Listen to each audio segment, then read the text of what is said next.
नमस्कार विद्यार्थी मित्रांनो, कंबाईन मेंटर ऑफिशियलच्या या व्यासपीठावरती आपलं स्वागत आहे.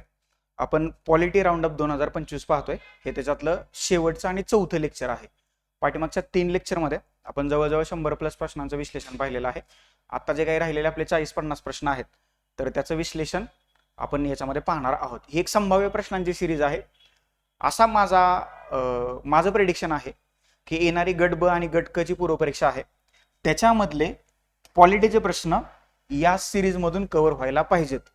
कारण 2025 मध्ये गट ब, गट क पूर्व आणि मुख्य, राज्यसेवा मुख्य परीक्षा 2024 आणि एमपीएससी प्रिलिम्स पूर्व म्हणजे प्रिलिम्स 2025 याच्यामध्ये जे पॉलिटीचे प्रश्न आले होते, तर ते आपल्या आयोगाच्या चौकटीच्या फॉर्मॅटमध्ये बसवून ते या ठिकाणी एकत्रित केलेले आहेत. म्हणून याचं नाव आहे पॉलिटी राऊंड अप 2025. बरोबर. म्हणजे हे 150+ प्रश्न आहेत. त्याची ही पीडीएफ बनवलेली आहे. ही पीडीएफ तुम्हाला कंबाईन मेंटर ऑफिशियलच्या ॲपमध्ये फ्री ऑफ कॉस्ट उपलब्ध आहे. हे डाउनलोड करा, याची प्रिंट काढा आणि जे काही विश्लेषण मी आता करतोय तर ते याच्यामध्ये लिहून घ्या आणि एक्झामला जायच्या अगोदर एकदा याचं रिव्हिजन करा चांगल्या पद्धतीनं. आणि याच्यावरती जे काही प्रश्न येतील तर ते मग तुमचे नंतर चुकता कामा नये. ह्या 4 एक्झामचं एकत्रित विश्लेषण या माध्यमातून मी तुमच्यापर्यंत पोहोचवण्याचा प्रयत्न करतोय. मागचे लेक्चर जर का तुम्ही पाहिले नसेल तर व्यवस्थितपणे पहा. त्याच्याबद्दल जर का तुम्हाला काही डाऊट, क्वेरीज, क्वेश्चन, सजेशन्स असतील तर ते नक्की माझ्यापर्यंत पोहोचवा. आता ही सिरीज करत असताना मी तुम्हाला रिव्हिजनसाठी म्हणून काही महत्त्वाच्या गोष्टी सांगेन. आता याचा पार्ट 2 मधलं हे 4थं लेक्चर आहे. ओव्हरऑल कंबाईन मेंटरच्या ऑफिसचा पत्ता आहे. ही ज्यावेळेस तुम्ही पीडीएफ डाउनलोड कराल तरी तुम्हाला अशी इंडेक्स दिसेल. ह्या इंडेक्समध्ये प्रत्येक घटक, त्या घटकांवरती किती प्रश्नांचा या पीडीएफ मध्ये समावेश आहे आणि सगळ्यात महत्त्वाचं आपलं जे पुस्तक आहे पॉलिटी पीवायक्यू पल्स, तर त्याच्यातल्या कुठल्या पेज नंबरवरती याचं तुम्हाला रिव्हिजन करता येईल त्याची मी माहिती इथं दिलेली आहे. आता घटना निर्मिती प्रक्रिया आहे, 4 प्रश्न आहेत. पान नंबर 3. राज्यघटनेची वैशिष्ट्ये 1 प्रश्न आहे. प्रस्तावनेवरती 4 प्रश्न आहेत. केंद्र राज्य संबंधावरती 2 प्रश्न आहेत. मूलभूत हक्कांवरती 2 प्रश्न आहेत. मार्गदर्शक तत्वांवरती 2 प्रश्न आहेत. मूलभूत कर्तव्यावरती पुन्हा 1 प्रश्न आहे. संघराज्यावरती 2 प्रश्न आहेत. राज्याच्या विधिमंडळावरती 1 प्रश्न आहे. मुख्यमंत्री आणि राज्याचं मंत्रिमंडळ त्याच्यावरती सुद्धा तुम्हाला 3 प्रश्न विचारल्याचं दिसून येत आहे. तर अशा पद्धतीनं ही प्रश्नांची सिरीज जी आहे तर ती आपल्याला इथं पाहायला मिळते. आणि मुद्दाम मी तिथं पेज नंबर सुद्धा दिलाय. ज्यावेळेस तुम्ही रिव्हिजन कराल तर ती रिव्हिजन करताना जास्त तुम्हाला इतस्तता भटकावं लागू नये, तर त्या अनुषंगानं बऱ्याचशा गोष्टींची काळजी जी आहे तर ती मी इथं घेतलेली आहे. त्याच्यानंतर जे या लेक्चरमध्ये आपण करणार आहोत घटना दुरुस्ती आणि प्रक्रिया, त्याच्यावरती 3 प्रश्न आहेत. आता 100 नंतरच्या ज्या काही 100 ते 106, बरोबर, 100 ते 106 या 6 घटना दुरुस्त्या खूप अतिशय महत्वाच्या आहेत. जवळजवळ 31 घटना दुरुस्त्यांची यादी मी तुम्हाला पुस्तकाच्या शेवटी दिली आहे. बरोबर, 223 ते 227 मध्ये आणि 117 मध्ये घटना दुरुस्ती या टॉपिकवरती आलेले प्रश्न मी पुस्तकात एकत्रितपणे दिलेले आहेत. त्याच्यानंतर खटले हा मुद्दाम वेगळा भाग काढला, त्याच्यावरती 3 प्रश्न आलेले आहेत. म्हणजे या पीडीएफ मध्ये पंचायत राजवरती 8 प्रश्न आहेत. भाग कलम आणि परिशिष्टावरती 7 प्रश्न आहेत आणि इतर 9. तर असे राहिलेले हे जे 5 टॉपिक आहेत तर त्या 5 टॉपिकवरचे प्रश्न आणि त्याचं विश्लेषण आज आपण या लेक्चरमध्ये पाहणार आहोत. पाठीमागचं जर का लेक्चर पाहिलं नसेल तर याचा पार्ट 3 जो आहे तर पीडीएफ मधले निम्मे प्रश्न पार्ट 3 मध्ये डिस्कस करतोय आणि राहिलेले निम्मे प्रश्न या पार्ट 4 मध्ये डिस्कस करतोय. त्याच्यामुळं कंबाईनला जाण्याच्या अगोदर पॉलिटीचं परीक्षाभिमुख परिपूर्ण रिव्हिजन हे लेक्चर तुमचं करू शकतं. खरं तर याच्यावरती 1 डे रिव्हिजन बॅचच बनवायची होती, परंतु म्हटलं सगळ्याच गोष्टी जर का आपण रिव्हिजनच्या माध्यमातून तुमच्यापर्यंत पोहोचवायला लागलो तर तुम्ही अभ्यास कधी करणार. त्याच्यामुळे एक लेक्चर सिरीज सुरू केली. तुमचा इतर विषयांचा अभ्यास चालू असताना 1-2 तासाचा वेळ काढून ही तुम्ही लेक्चर सिरीज पाहू शकता आणि या पीडीएफ वरती मार्क करत चला. तुम्ही जे वाचताय, लिहिताय, ऐकताय त्याच्यावरती मार्क करा आणि एक्झामला जायच्या अगोदर हा भाग 2 आहे आणि भाग 1 हे दोन्ही भाग तुम्हाला आपल्या ॲपवरती फ्री ऑफ कॉस्ट उपलब्ध करून दिलेले आहेत. याशिवाय वेगवेगळ्या टेलिग्राम चॅनलवरती, पुण्याच्या झेरॉक्स सेंटरवरती या सगळ्या गोष्टी तुम्हाला फ्री ऑफ कॉस्ट मिळतील. आणि जर का नसेल मिळत तर एकदा मला मेसेज करा व्हॉट्सअपवरती किंवा टेलिग्रामवरती, तुम्हाला मी ही पीडीएफ फॉरवर्ड करतो. आणि अभ्यास करा, कारण थोडे दिवस राहिलेले आहेत आणि या थोड्या दिवसात आपल्याला खूप सारं काय म्हणतो कव्हर करायचं आणि रिव्हिजन करायचं. सगळ्यात महत्त्वाची गोष्ट आपली आयोगाची चौकट जी आहे ती जर का तुमच्यापर्यंत पोहोचली नसेल तर ती सुद्धा ॲपमध्ये फ्री ऑफ कॉस्ट दिलेली आहे. मी माझ्या टेलिग्राम चॅनलवरती टाकलेली आहे, सगळीकडे पोस्ट केली. ते डाउनलोड करा आणि त्याच्यात जे प्रत्येक विषयानुसार जे काही टॉपिक्स दिलेले आहेत, सब टॉपिक्स दिलेले आहेत, तर त्याचंच रिव्हिजन करा. त्याचं रिव्हिजन केलं तर काय होईल, त्याच्यातून तुम्हाला एक्झाम ओरिएंटेड जे घटक आहेत तर ते प्रकर्षाने तुमच्या समोर येतील आणि त्या घटकांवरती जास्त प्रश्न येत आहेत हे तुमच्या लक्षात येईल आणि तेवढाच पार्ट मग पुन्हा ते रिव्हिजन करा आणि त्याच्यावर ते परीक्षेत आलेले प्रश्न सोडवा. मार्क्स जाता कामा नये. करंट अफेअर्स आणि पॉलिटी याच्यात आउट ऑफ मार्क्स घेण्याचा प्रयत्न करा.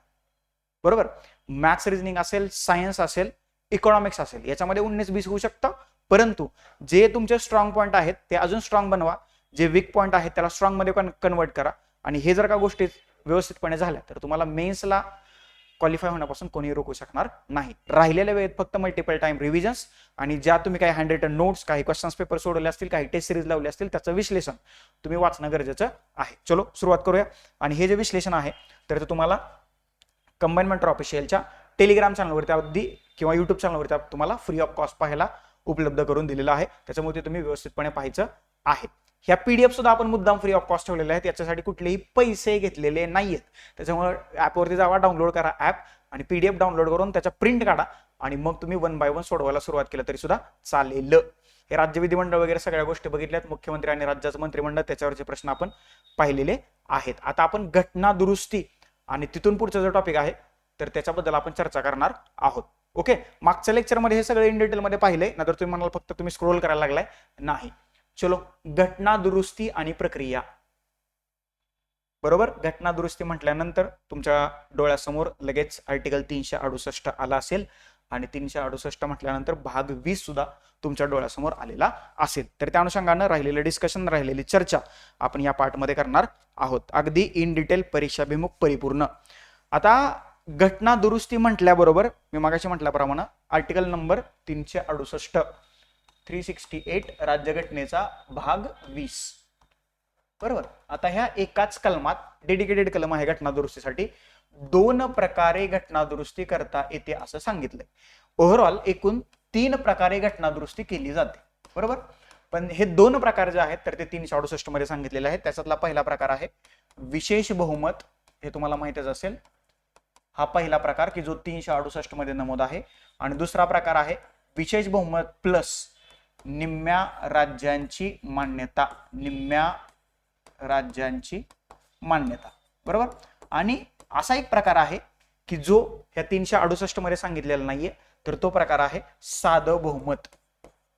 साधं बहुमत आलं लक्षात. या 3 प्रकारे भारतीय राज्यघटनेतल्या एखाद्या तरतुदीमध्ये बदल केला जाऊ शकतो, ती तरतूद काढून टाकली जाऊ शकते किंवा त्या तरतुदीमध्ये भर घातली जाऊ शकते. आणि घटना दुरुस्ती करण्याचा अधिकार कोणाला देण्यात आलेला आहे राज्यघटनेनुसार, तर तो भारताच्या संसदेला देण्यात आलेला आहे. कोणाला? भारताच्या संसदेला. केंद्र सरकार राज्य सरकार घटना दुरुस्ती करू शकता का? नाही, करता येत नाही. आणि इथं जो दुसरा प्रकार आहे ना, विशेष बहुमत प्लस निम्म्यापेक्षा जास्त राज्यांची मान्यता, तर इथं सुद्धा ठराविक वेळात राज्यांनी मान्यता द्यावी असं कुठलंही बंधन राज्यांवरती नाही. निम्म्यापेक्षा जास्त राज्यांनी मान्यता झाली, म्हणजे सपोज आता भारतात 28 राज्य आहेत आणि निम्म्यापेक्षा जास्त म्हणजे 15 राज्यांनी मान्यता देणं अपेक्षित आहे.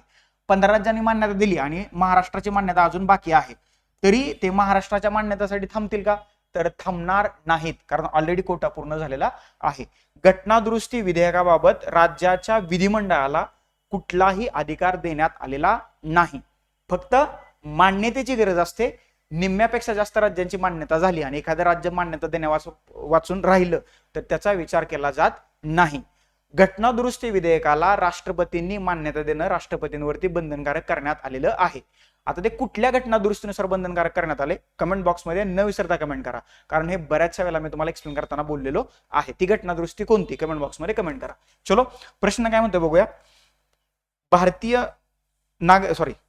नागरिकांचे मूलभूत हक्क आणि राज्याच्या धोरणाची मार्गदर्शक तत्व यांच्यातील परस्पर संबंधाबाबत खालील विधाने विचारात घ्या. मी सुरुवातीलाच तुम्हाला सांगितलं होतं, नागरिकांचे मूलभूत हक्क आणि राज्य धोरणाची मार्गदर्शक तत्व ही एकाच नाण्याच्या 2 बाजू आहेत. मूलभूत हक्क हे न्याय प्रविष्ट आहेत, म्हणजेच काय, याचं उल्लंघन झालं तर तुम्ही न्यायालयात दाद मागू शकता, आर्टिकल 32, आर्टिकल 226 नुसार. बरोबर. आणि हे डीपीएसपी जे आहेत, directive principle of state policy, तर हे न्याय प्रविष्ट नाहीत. म्हणजे काय, जर का राज्य संस्थेने याची अंमलबजावणी केली नाही तर तुम्ही त्याच्या विरोधात न्यायालयात जाऊ शकत नाही. हे मार्गदर्शक तत्वे जे आहेत तर हे आर्थिक आणि सामाजिक लोकशाही प्रस्थापित करण्याचं काम करतात आणि हे मूलभूत हक्क जे आहेत राजकीय लोकशाही प्रस्थापित करण्याचं काम करतात. म्हणजे राजकारणामध्ये पार्टिसिपेट होण्यासाठी तुम्हाला हक्क दिलेला आहे आणि ते पार्टिसिपेशन व्यवस्थितपणे आहे की नाही त्याचं ऑब्झर्वेशन करण्याची भूमिका जी आहे तर ती DPSP अंतर्गत राज्य संस्थेकडे देण्यात आलेली आहे. राज्यधोरणाची मार्गदर्शक तत्व ही सकारात्मक स्वरूपाची आहेत आणि मूलभूत हक्क हे नकारात्मक स्वरूपाचे मानले जातात. बरोबर.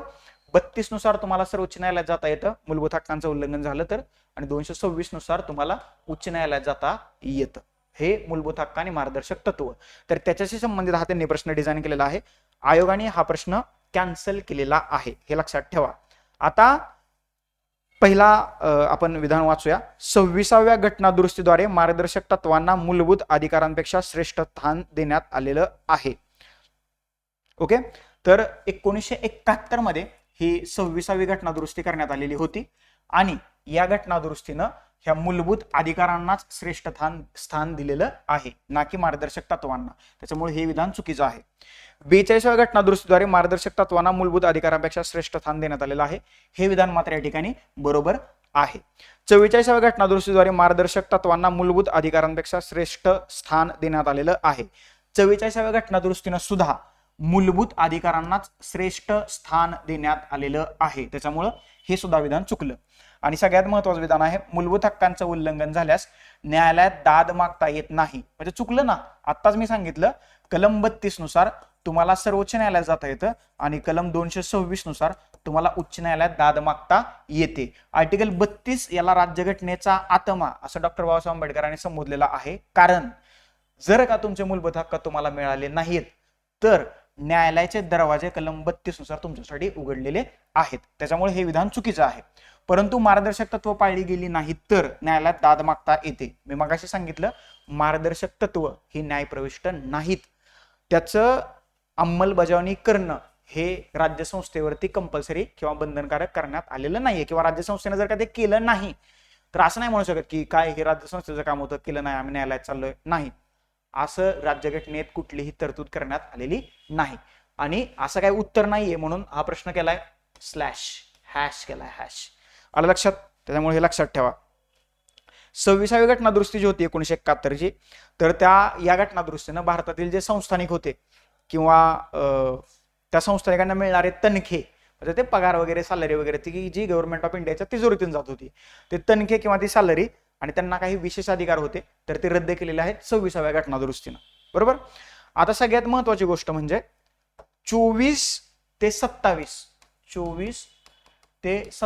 या ज्या 3 घटना दुरुस्त्या आहेत ना तर त्या 1971 मध्ये झालेल्या आहेत. अलग लक्षात. या सगळ्या घटना दुरुस्त्या आणि या महत्वाच्या आहेत.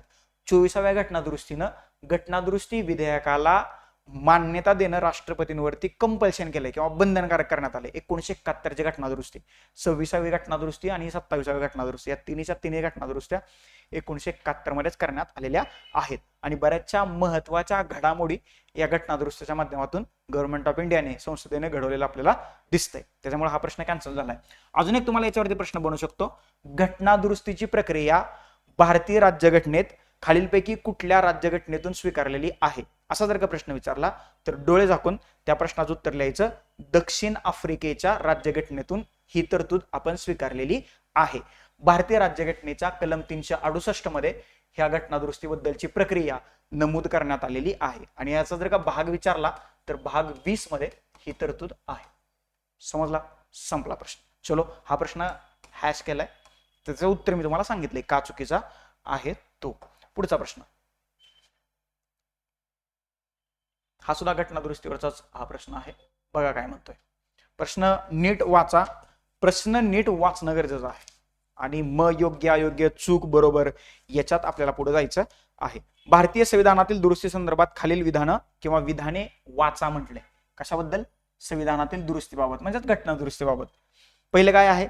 संसदेत मतभेद झाल्यास घटना दुरुस्तीचा प्रस्ताव रद्द होतो. बरोबर. संसदेत मतभेद झाल्यास घटना दुरुस्तीचा प्रस्ताव रद्द होतो. घटना दुरुस्तीच्या विधेयकास राष्ट्रपतींची पूर्वपरवानगी आवश्यक असते. ओके. इथं काय म्हटलंय? घटना दुरुस्तीच्या विधेयकास राष्ट्रपतींची पूर्वपरवानगी आवश्यक असते का? तर नसते. संपला विषय.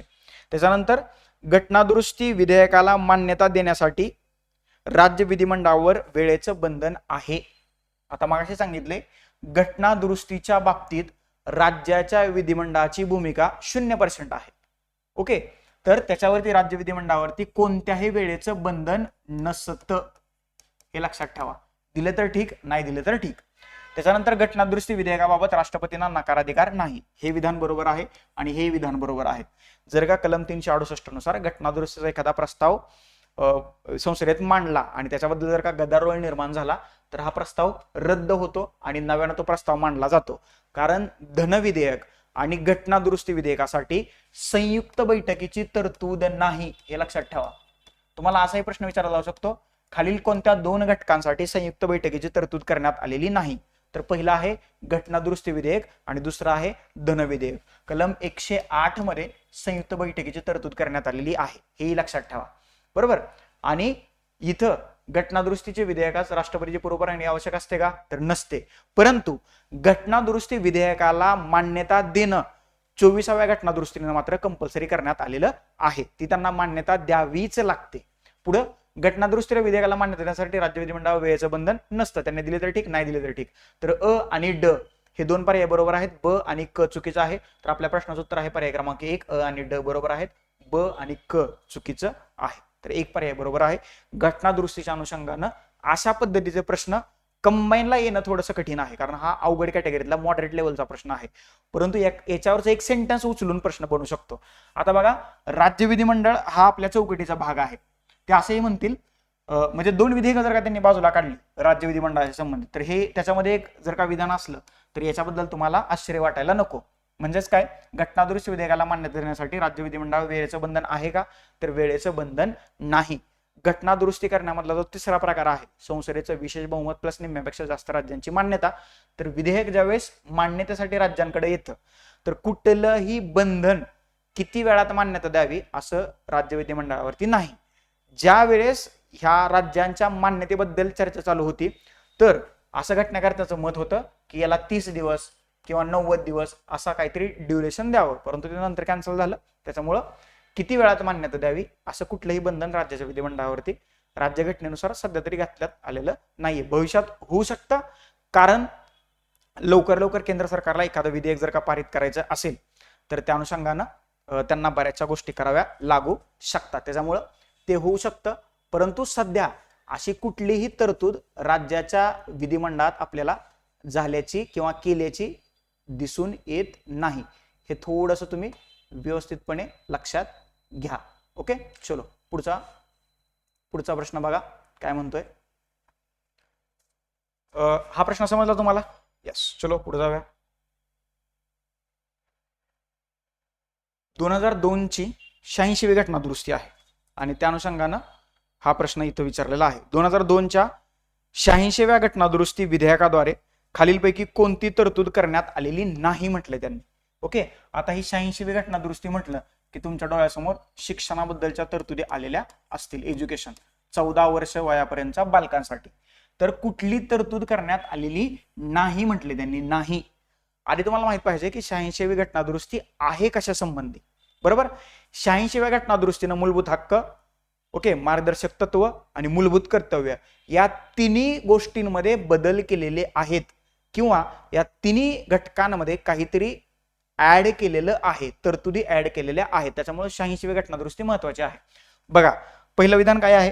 प्राथमिक शिक्षण हा मूलभूत अधिकार करण्यात आला. तर बरोबर आहे. 6 ते 14 वयोगटातील बालकांसाठी हा मूलभूत अधिकार करण्यात आला. पहिलं विधान ऍब्सोल्युटली करेक्ट आहे. दुसरं बघा, राज्यांकडून अनुदान मिळवणाऱ्या किंवा न मिळवणाऱ्या खाजगी शैक्षणिक संस्थांसह सर्व शैक्षणिक संस्थांमध्ये सामाजिक किंवा शैक्षणिक दृष्ट्या मागासवर्गीय, अनुसूचित जाती व अनुसूचित जमाती यांच्यासाठी विशेष तरतुदी करण्याचा अधिकार राज्याला देण्यात आले. असं काही देण्यात आलेलं नाहीये, हे विधान चुकीचं आहे. मार्गदर्शक तत्वाच्या अनुच्छेद 45च्या विषयात बदल करण्यात आला. बरोबर आहे.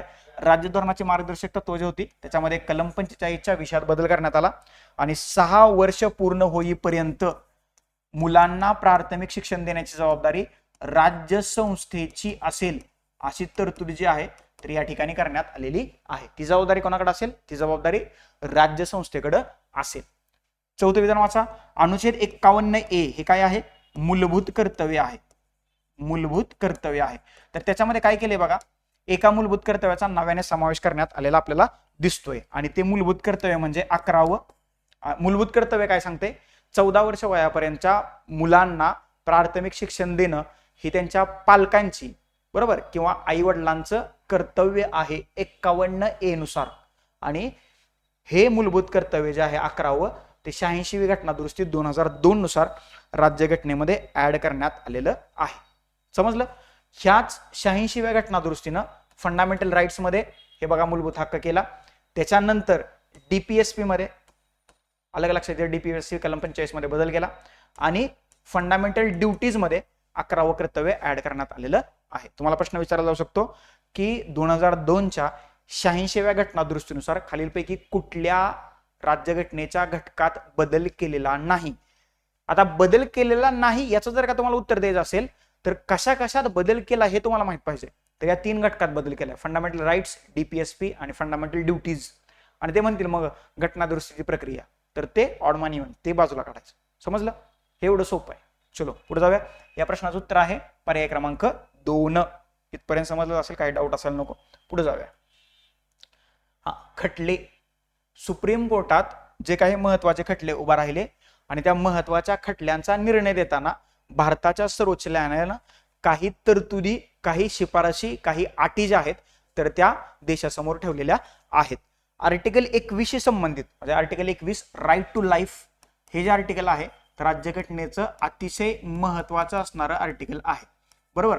तर या आर्टिकलनुसार किंवा या कलमानुसार या कलमाशी संबंधित भारताच्या राज्यघटनेत 40 खटले आहेत. त्या 40 खटल्यांवरती एक लेक्चर मी घेतो. आता ते परमानंद कटरा असेल, मनेका गांधी केस असेल, बरोबर, अशा वेगवेगळे खटले आहेत की जे आपल्या वेगवेगळ्या दैनंदिन घटकांशी संबंधित आहेत. ओके. परमानंद कटरा आता आरोग्य सेवेशी संबंधित होता. मनेका गांधी म्हणजे बाहेर प्रवास करण्याशी संबंधित होता, कारण त्यांचा विजा वगैरे काढून घेतला होता. 1980 ला तो खटला सर्वोच्च न्यायालयात उभा राहिला होता आणि मग तिथं सर्वोच्च न्यायालयानं एक आर्टिकल 21चं विस्तृत स्वरूप जे आहे तर ते आपल्या समोर ठेवलेलं आहे. तर अशा 40 खटल्यांवरती एक लेक्चर लवकरच युट्यूबवरती तुम्हाला मी उपलब्ध करून देतो आणि तशी PDF जी आहे तर ती सुद्धा मी टेलिग्राम चॅनलला अपलोड करून देतो. त्याच्या बाहेर अजूनपर्यंत आयोगाने प्रश्न विचारला नाही आणि 40 खटल्याच्या बाहेर आयोग जाणार सुद्धा नाही. त्याच्यामुळे जास्त टेन्शन नका घेऊ, ते मी करू. त्याचं वही गाणं आपण एकदा वाजवून टाकूया, त्याच्यामुळे टेन्शन नको. आलं लक्षात? आता बघा प्रश्न काय म्हणतोय.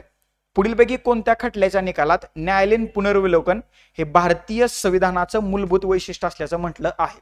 आता बघा त्यांनी काय म्हटलंय, न्यायालयीन पुनर्विलोकन हे भारतीय संविधानाचं मूलभूत. आता हे वेगवेगळ्या खटल्यात वेगवेगळ्या वेळेला वेगवेगळ्या निर्णयात सर्वोच्च न्यायालयानं हे तत्व जे आहे तर ते आपल्याला तिथं पुढे आणल्याचं दिसतं. पण 1979चा जो मिनर्वा मिल्स खटला होता तर प्रकर्षानं हा प्रश्न सुद्धा आयोगाने कॅन्सल केलाय. पण मिनर्वा मिल्स खटल्यामध्ये 1980च्या मिनर्वा मिल्स खटल्यात मात्र हे तुम्हाला तत्व पुढे आल्याचं दिसतंय. ओके. आता ज्युडिशियल रिव्ह्यू किंवा न्यायालयीन पुनर्विलोकन हे आलं कुठनं?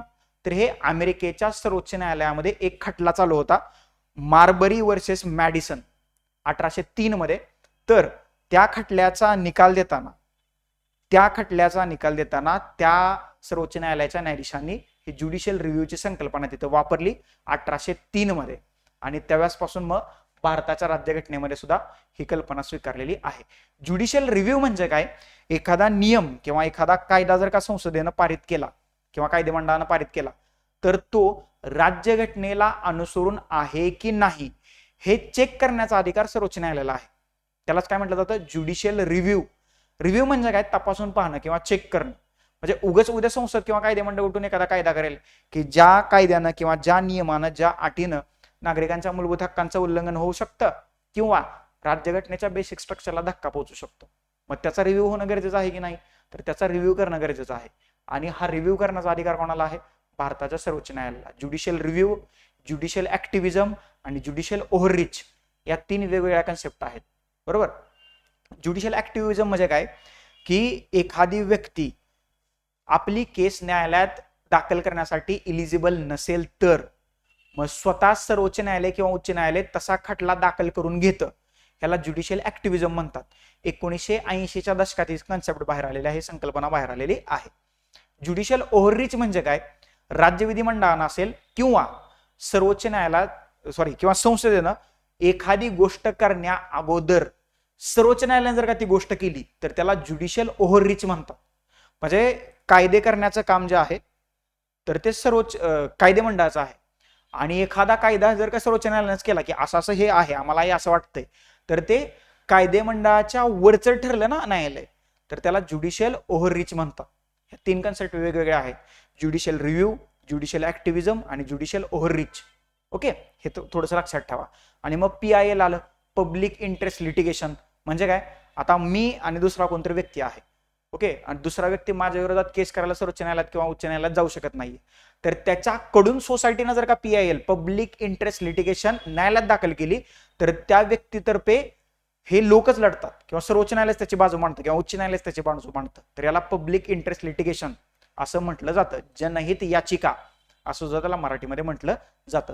तर सर्वोच्च न्यायालय किंवा न्यायमंडळाशी संबंधित ह्या वेगवेगळ्या टर्म्स आहेत. याच्यावर सुद्धा एक लवकरच लेक्चर जे आहे तर ते तुमच्यापर्यंत पोहोचवण्याचा मी प्रयत्न करतो. मनेका गांधी खटला कधीचा आहे हो? 1980चा हा खटला आहे आणि हा आर्टिकल 21 संबंधित असणारा अतिशय महत्वाचा खटला आहे. SR बोमई खटला 1994चा हा खटला आहे. गोलकनाथ खटला जो आहे तर 1967चा हा खटला आहे. हे खटले जे आहेत तर काय करतो, सगळे खटले पकडून तुम्हाला मी काय करतो एका लेक्चरमध्ये तयार करून देतो, म्हणजे उगच इकडे तिकडे जायला नको.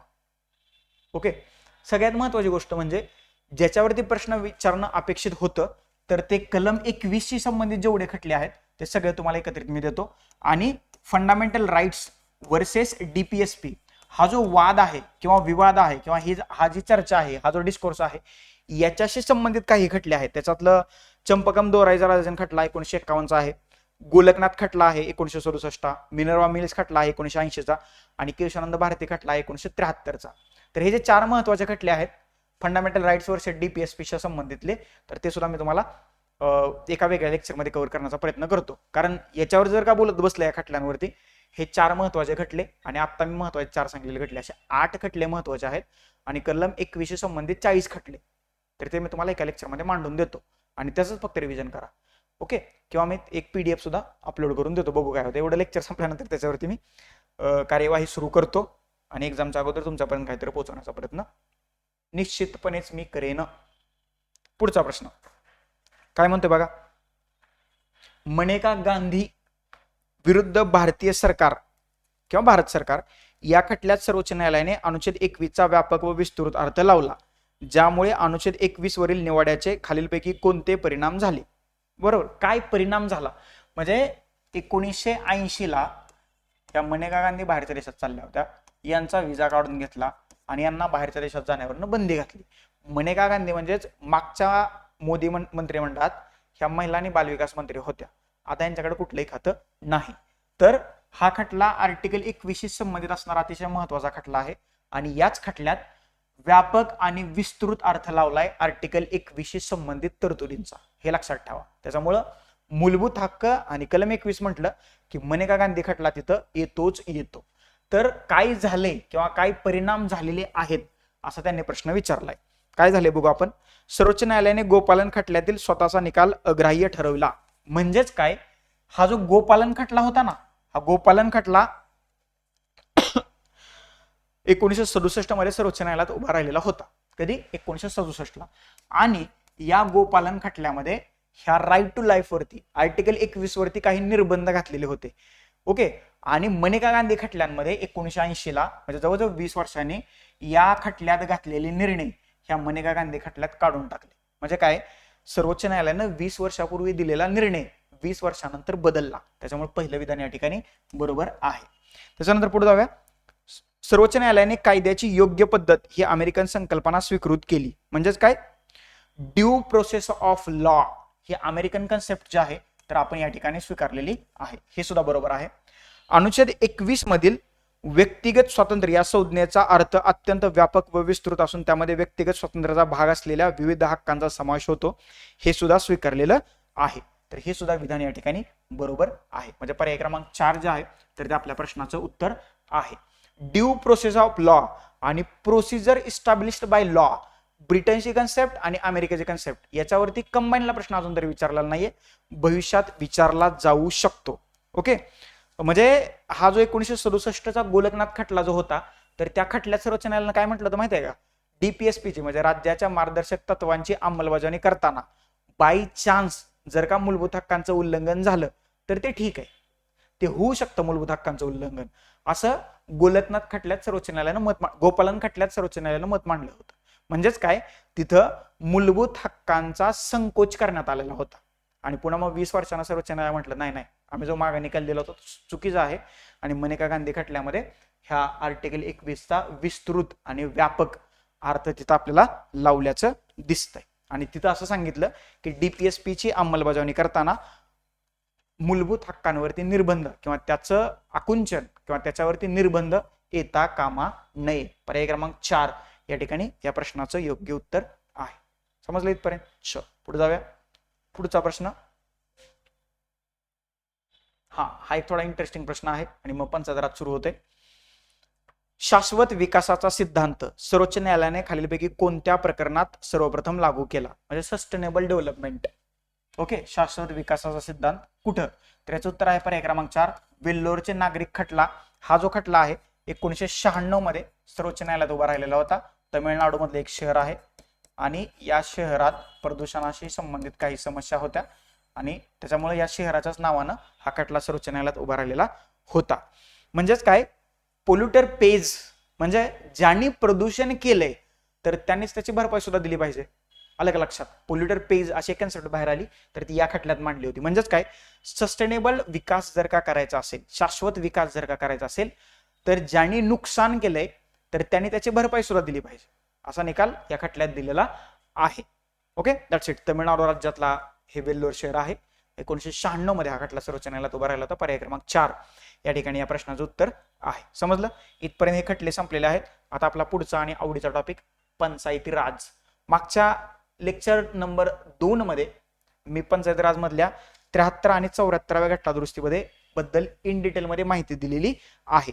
तरी सुद्धा थोडक्यात तुम्हाला माहिती देतो. 2 महत्वाच्या घटना दुरुस्ती इथे येतात. एक आहे घटना दुरुस्ती नंबर 73वी. हा अधिनियम आला होता 1992 ला. त्याची अंमलबजावणी झाली 24 एप्रिल 1993 ला. बरोबर. याच्यामध्ये 243 ते 243 हो बरोबर आहे ना, हे तुम्ही पाठ केलं असेल आता. अशी एकूण 16 कलम आहेत. किती? 16 कलम. हे झालं 73व्या घटना दुरुस्ती. त्याच्यानंतर येते 74व्या घटना दुरुस्ती. हा सुद्धा अधिनियम 1992चाच आहे. याची अंमलबजावणी झाली 1 जून 1993 पासून. बरोबर. आणि याच्यामध्ये 243 पी ते 243 ZG अशा एकूण 18 कलमांचा समावेश होतो 74व्या घटना दुरुस्ती. That's it. एवढं लक्षात ठेवणं गरजेचं आहे. याशिवाय डीपीएसपी मध्ये कलम 40 आणि 7वं परिशिष्ट राज्यघटनेचं किंवा अनुसूची, याच्यामध्ये राज्यघटनेमध्ये स्थानिक स्वराज्य संस्थांबद्दलच्या तरतुदी करण्यात आलेल्या आहेत. जर का तुम्हाला विचारलं भारताच्या राज्यघटनेमध्ये स्थानिक शासन संस्थेसंबंधीच्या तरतुदी कुठे कुठे करण्यात आलेल्या आहेत, पहिला आहे 73व्या घटना दुरुस्ती, मग 74व्या घटना दुरुस्ती, मग आहे डीपीएसपी मध्ये कलम 40 नुसार ग्रामपंचायतीची स्थापना, आणि मग कुठे येतं 7वी अनुसूची किंवा 7वं परिशिष्ट. तिथं तुम्हाला दिसते बघा काय सूच्या दिसत आहेत. सूच्या त्याच्यामध्ये एक आहे केंद्र सूची, दुसरी आहे राज्य सूची आणि तिसरी आहे समवर्ती सूची. समजलं? आणि ह्या 7व्या परिशिष्टाशी संबंधित असणारा आर्टिकल आहे 246. इथं सुद्धा तुम्हाला केंद्र राज्य संबंधाची विभागणी केल्याचं आपल्याला दिसून येतंय. आणि प्रश्न हा 73व्या घटना दुरुस्तीच्या अनुषंगाने विचारलेला आहे. एवढं एक्सप्लेनेशन बास, संपला विषय. आता 73वी घटना दुरुस्ती भाग 9 आणि परिशिष्ट 11, 74वी घटना दुरुस्ती भाग 9A आणि परिशिष्ट 12, वरती 19 विषय, खाली आलं लक्षात 18 विषय. हे तुम्हाला सगळं माहीतच आहे. चलो पुढे जाऊया. प्रश्न बघा काय म्हणतोय. जोड्या लावायच्यात आपल्याला. जोड्या खूप महत्वाच्या आहेत, त्या व्यवस्थितपणे तुम्हाला लावता यायला पाहिजेत. परीक्षेतल्या जोड्या चुकल्या तर तुमचा मार्क जाऊ शकतो, आयुष्यातल्या जोड्या चुकल्या तर तुम्ही आयुष्य ठीक आहे. चला जोड्या लावायचे. लॉर्ड मेयोचा ठराव, लॉर्ड रिपनचा ठराव, Mumbai municipal corporation act, Maharashtra नगर परिषद, नगरपंचायत आणि औद्योगिक नागरी कायदा, अशा ह्या 4 घटकांच्या त्यांच्या सालानुसार जोड्या लावायच्या आहेत. इथं वर्ष तुम्हाला दिलेली आहेत, त्याच्यानुसार जोड्या लावायच्या. लॉर्ड मेयोचा ठराव कधी आला? याचं उत्तर आहे पर्याय क्रमांक 4. मी डायरेक्ट तुम्हाला उत्तर सांगतो. ऑप्शन याचे खाली गेलेले आहेत, त्याच्यामुळे थोडंसं तुमचं इथं कन्फ्युजन होऊ शकतं. आता हा लॉर्ड मेयोचा ठराव जो आहे तर याने आर्थिक विकेंद्रीकरण केलं. काय केलं? आर्थिक विकेंद्रीकरण भारतात करून आणलेलं आहे. आणि लॉर्ड रिपनचा ठराव जो आहे तर याने लोकसहभागाला प्रोत्साहन दिलं. कशाला? लोकसहभागाला प्रोत्साहन. लोकसहभागाचं यांनी प्रोत्साहन दिलेलं आहे.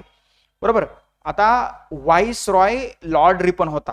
कधी? 1840 ते 1884 म्हणजे 4 वर्षाचा बिचाराला कार्यकाल मिळाला आणि त्याला भारतातील आधुनिक स्थानिक स्वराज्य संस्थेचा जनक म्हणून ह्या पुढे गेलं ह्या लॉर्ड रिपनकडे पाहिलं जातं. हा भारताचा व्हाईस रॉय होता. काय होता? व्हाईस रॉय होता. कधी? 1840 ते 1884 या कार्यकाळात. समजलं?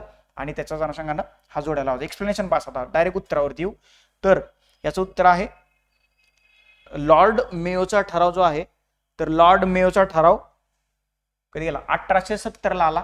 बरोबर का? लॉर्ड मेयोचा ठराव 1870 ला आला. रिपनचा ठराव जो आहे तर तो आला 1882 ला. कारण त्याचा कालावधीच किती होता रिपनचा? 1880 ते 1884. त्याच्यामुळं 82 त्याचं उत्तर आहे. मुंबई म्युनिसिपल कॉर्पोरेशन ऍक्ट जो आहे तर तो आला 1888 ला आणि महाराष्ट्र नागरी परिषद नागरी पंचायत नियम आला 1965 ला. इथपर्यंत ऑल क्लिअर? इथपर्यंत काही डाऊट नसायला पाहिजे. तर याचं उत्तर आहे पर्याय क्रमांक 4. आता हा जो जोड्या लावाचा टॉपिक आहे तर त्याची उत्तरं तुम्हाला इथं प्रिंट झालेली दिसतील. म्हणजे मराठी आणि इंग्लिशसाठी एकदाच दिले तर तेवढं थोडंसं सांभाळून घ्या. पर्याय क्रमांक 4 हे आपल्या प्रश्नाचं उत्तर आहे.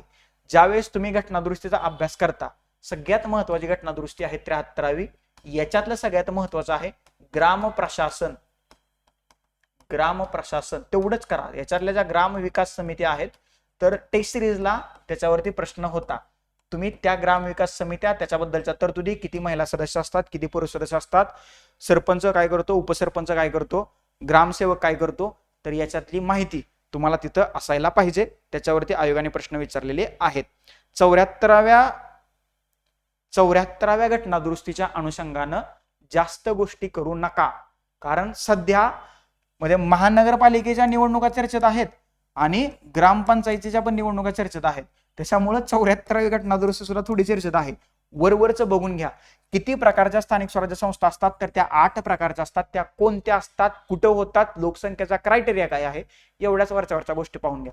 इन डिटेलमध्ये गेला ना ह्या 73 आणि 74व्या घटनादुरुस्तीवरती सिरीज लेक्चरची सिरीज सुरू होईल.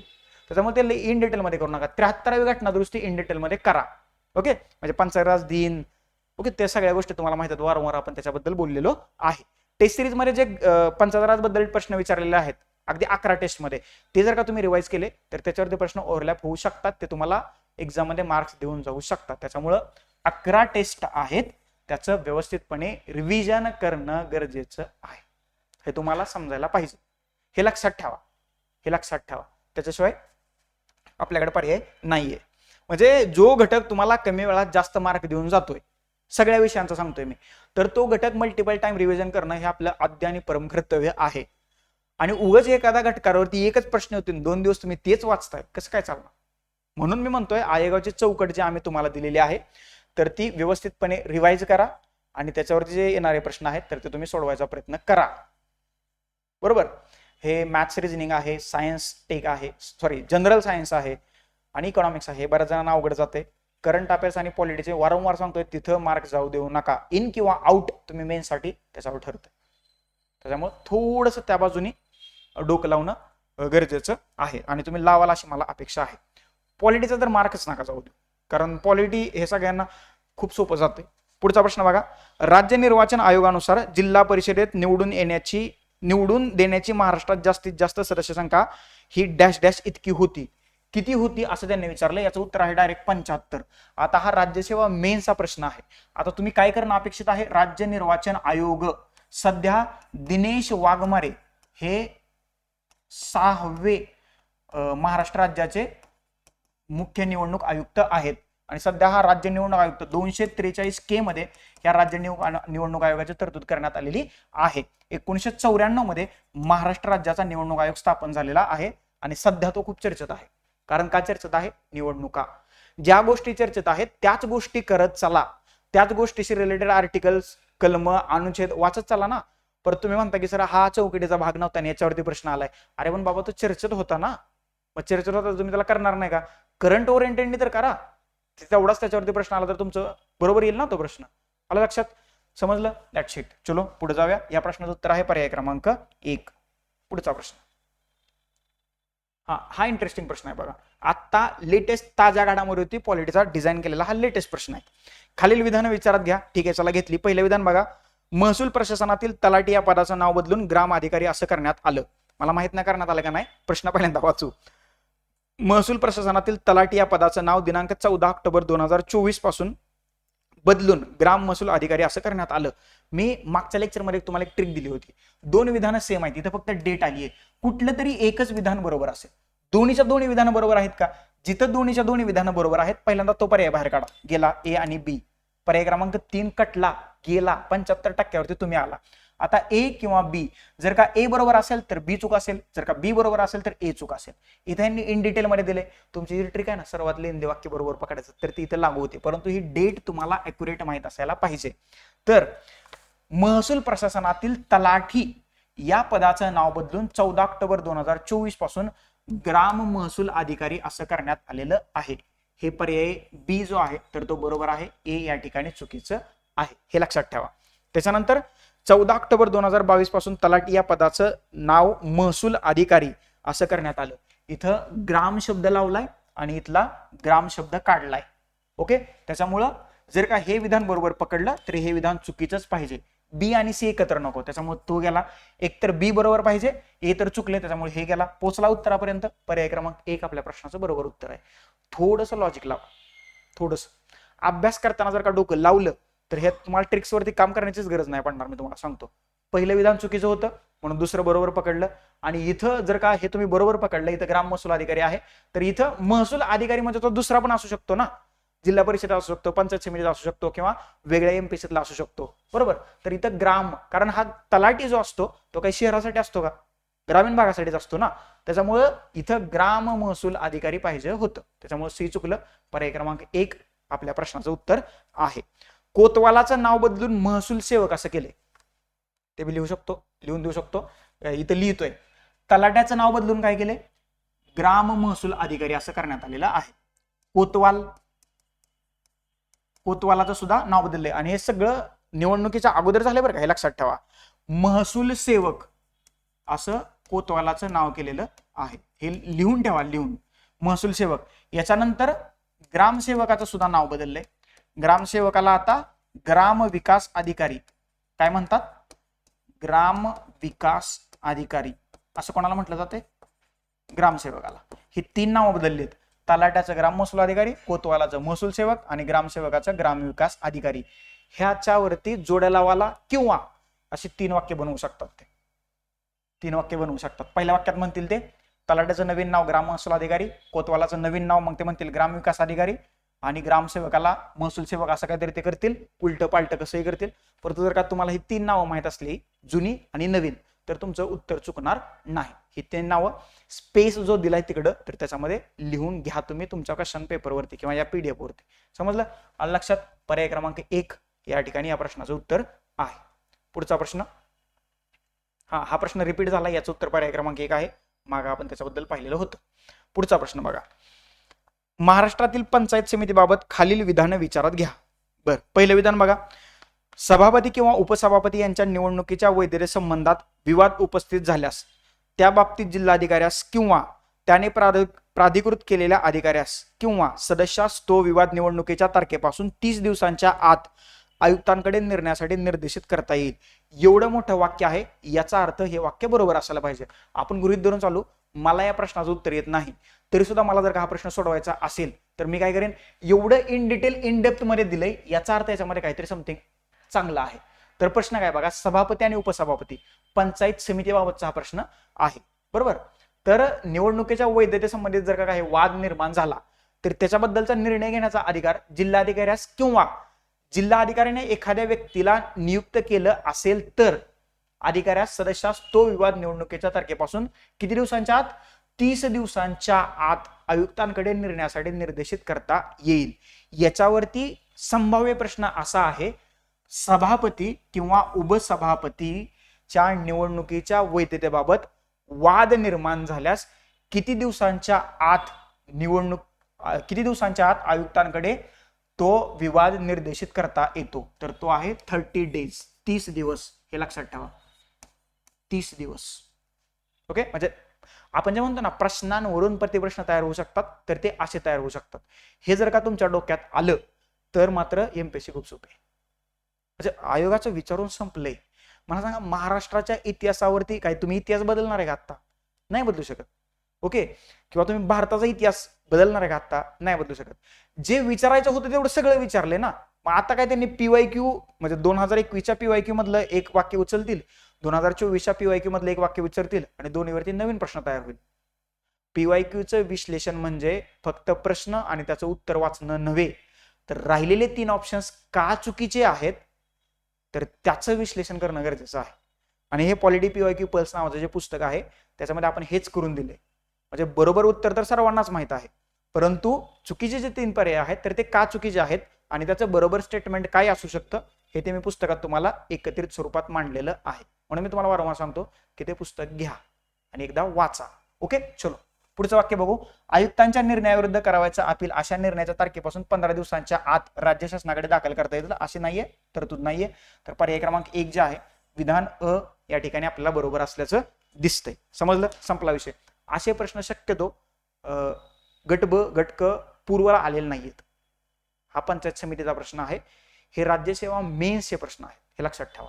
एवढे इन डिटेल इन डेप्थ मध्ये विचारत नाहीयेत. हे 30 दिवसांवरती प्रश्न बनू शकतो, परंतु हे एवढं मोठं लाईन आणि हे नाही. हे सरपंचाच्या बाबतीत विचारतील किंवा ग्रामविकास समितीच्या बाबतीत विचारतील, ग्राम प्रशासनाच्या बाबतीत विचारतील. म्हणजेच 73व्या घटनादुरुस्तीच्या अनुषंगानं ही तयारी करणं अपेक्षित आहे. पुढचा प्रश्न जोड्या लावाचा काय बघा. प्रश्न नीट वाचला तर उत्तर सुद्धा आपल्याला नीट देता येऊ शकतं. महाराष्ट्रातील ग्रामपंचायतीचं कामकाज कोणत्या अधिनियमानुसार चालतं? बरोबर, तर याचं उत्तर आहे मुंबई ग्रामपंचायत अधिनियम. त्यालाच बॉम्बे असंही म्हटलं जातं. 1958चा हा कायदा आहे. तर याच कायद्यानुसार महाराष्ट्रातील ग्रामपंचायतीचं कामकाज चालतं. ओके, या कायद्याचं नवीन नाव महाराष्ट्र ग्रामपंचायत अधिनियम 1959 असं केलेलं आहे. काय केलेलं आहे? MH ग्रामपंचायत अधिनियम 1959 असं केलेलं आहे. आणि याच कायद्यामध्ये ग्राम विकास समित्यांची तरतूद जी आहे तर ती करण्यात आलेली आहे. म्हणजे तुम्हाला असाही प्रश्न विचारला जाऊ शकतो, खालीलपैकी कोणत्या कायद्यात, हे कायदे तुम्हाला तिथे पाहायला मिळतील, कुठल्या कायद्यात ग्राम विकास समित्यांची तरतूद करण्यात आलेली आहे? तर मुंबई ग्रामपंचायत किंवा बॉम्बे ग्रामपंचायत अधिनियम 1958 किंवा महाराष्ट्र ग्रामपंचायत अधिनियम 1959 याचंच नवीन नाव ती आहे आणि त्याच्यामध्ये ग्रामविकास समित्यांची तरतूद करण्यात आलेली आहे. टेस्ट सिरीजला याच्यावरती मुद्दाम प्रश्न एक डिझाईन केला होता.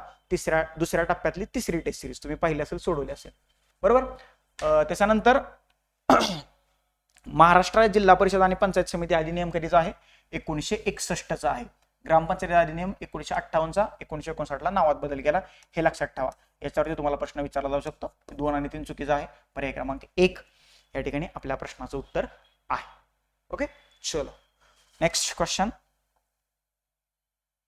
जिल्हा परिषद आणि पंचायत समिती अधिनियम 1961 वरती हा प्रश्न तुम्हाला दिसतोय. महाराष्ट्र जिल्हा परिषद व पंचायत समिती अधिनियम 1961 कलम 45 नुसार जिल्हा परिषदेचे अध्यक्ष व उपाध्यक्ष यांची निवड करणाऱ्या प्रथम सर्वसाधारण सभेचे अध्यक्ष कोण असतात?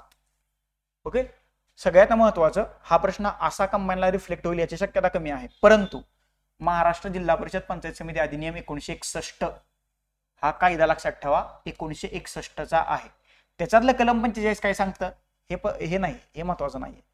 पण जर का आला तर याच्यामध्ये कशाबद्दलची तरतूद करण्यात आली? जिल्हा परिषदेच्या अध्यक्ष आणि उपाध्यक्ष यांच्या निवडीबाबतची तरतूद जी आहे कलम 45 मध्ये करण्यात आली. ZP संपला विषय. म्हणजे 2 प्रश्न याच्यावरून बनू शकतात. तर ह्या सर्वसाधारण सभेचा अध्यक्ष कोण असतं असं विचारले तर पर्याय क्रमांक 4 जिल्हाधिकारी किंवा उपजिल्हाधिकारीपेक्षा दर्जा कमी नसलेला त्यांनी नियुक्त केलेला अधिकारी. बघा, उपजिल्हाधिकारी, जर का जिल्हाधिकारी सर्वोच्च पद असेल तर उपजिल्हाधिकारी लगेच येणार नाही, त्याच्यामुळे हा कटला. तहसीलदाराचा तर काय संबंधच नाही. विभागीय आयुक्त हा जिल्हाधिकाऱ्याच्या वरचा झाला, त्याच्यामुळे तोही लगेच येणार नाही. 3 आणि 4 मध्ये कन्फ्युजन होतं, परंतु इथे त्यांनी बघा जिल्हाधिकारी किंवा उपजिल्हाधिकाऱ्यापेक्षा कमी दर्जा नसलेला व्यक्ती, परंतु याची नियुक्ती मात्र ह्या जिल्हाधिकाऱ्याने केलेली असायला पाहिजे. पर्याय क्रमांक 4 आपल्या प्रश्नाचं उत्तर या ठिकाणी आहे. सोपं आहे ना. हे फक्त लक्षात ठेवा, 1961 चा कायदा, त्याच्यातलं कलम 45 जिल्हा परिषदेचे अध्यक्ष आणि उपाध्यक्षांच्या निवडीशी संबंधित तरतुदी त्याच्यामध्ये करण्यात आलेल्या आहेत. अच्छा, समजलं. पर्याय क्रमांक 4 या प्रश्नाचं उत्तर आहे. पुढे जाऊया. हा प्रश्न आहे एमपीएससी प्रिलिम्स 2025.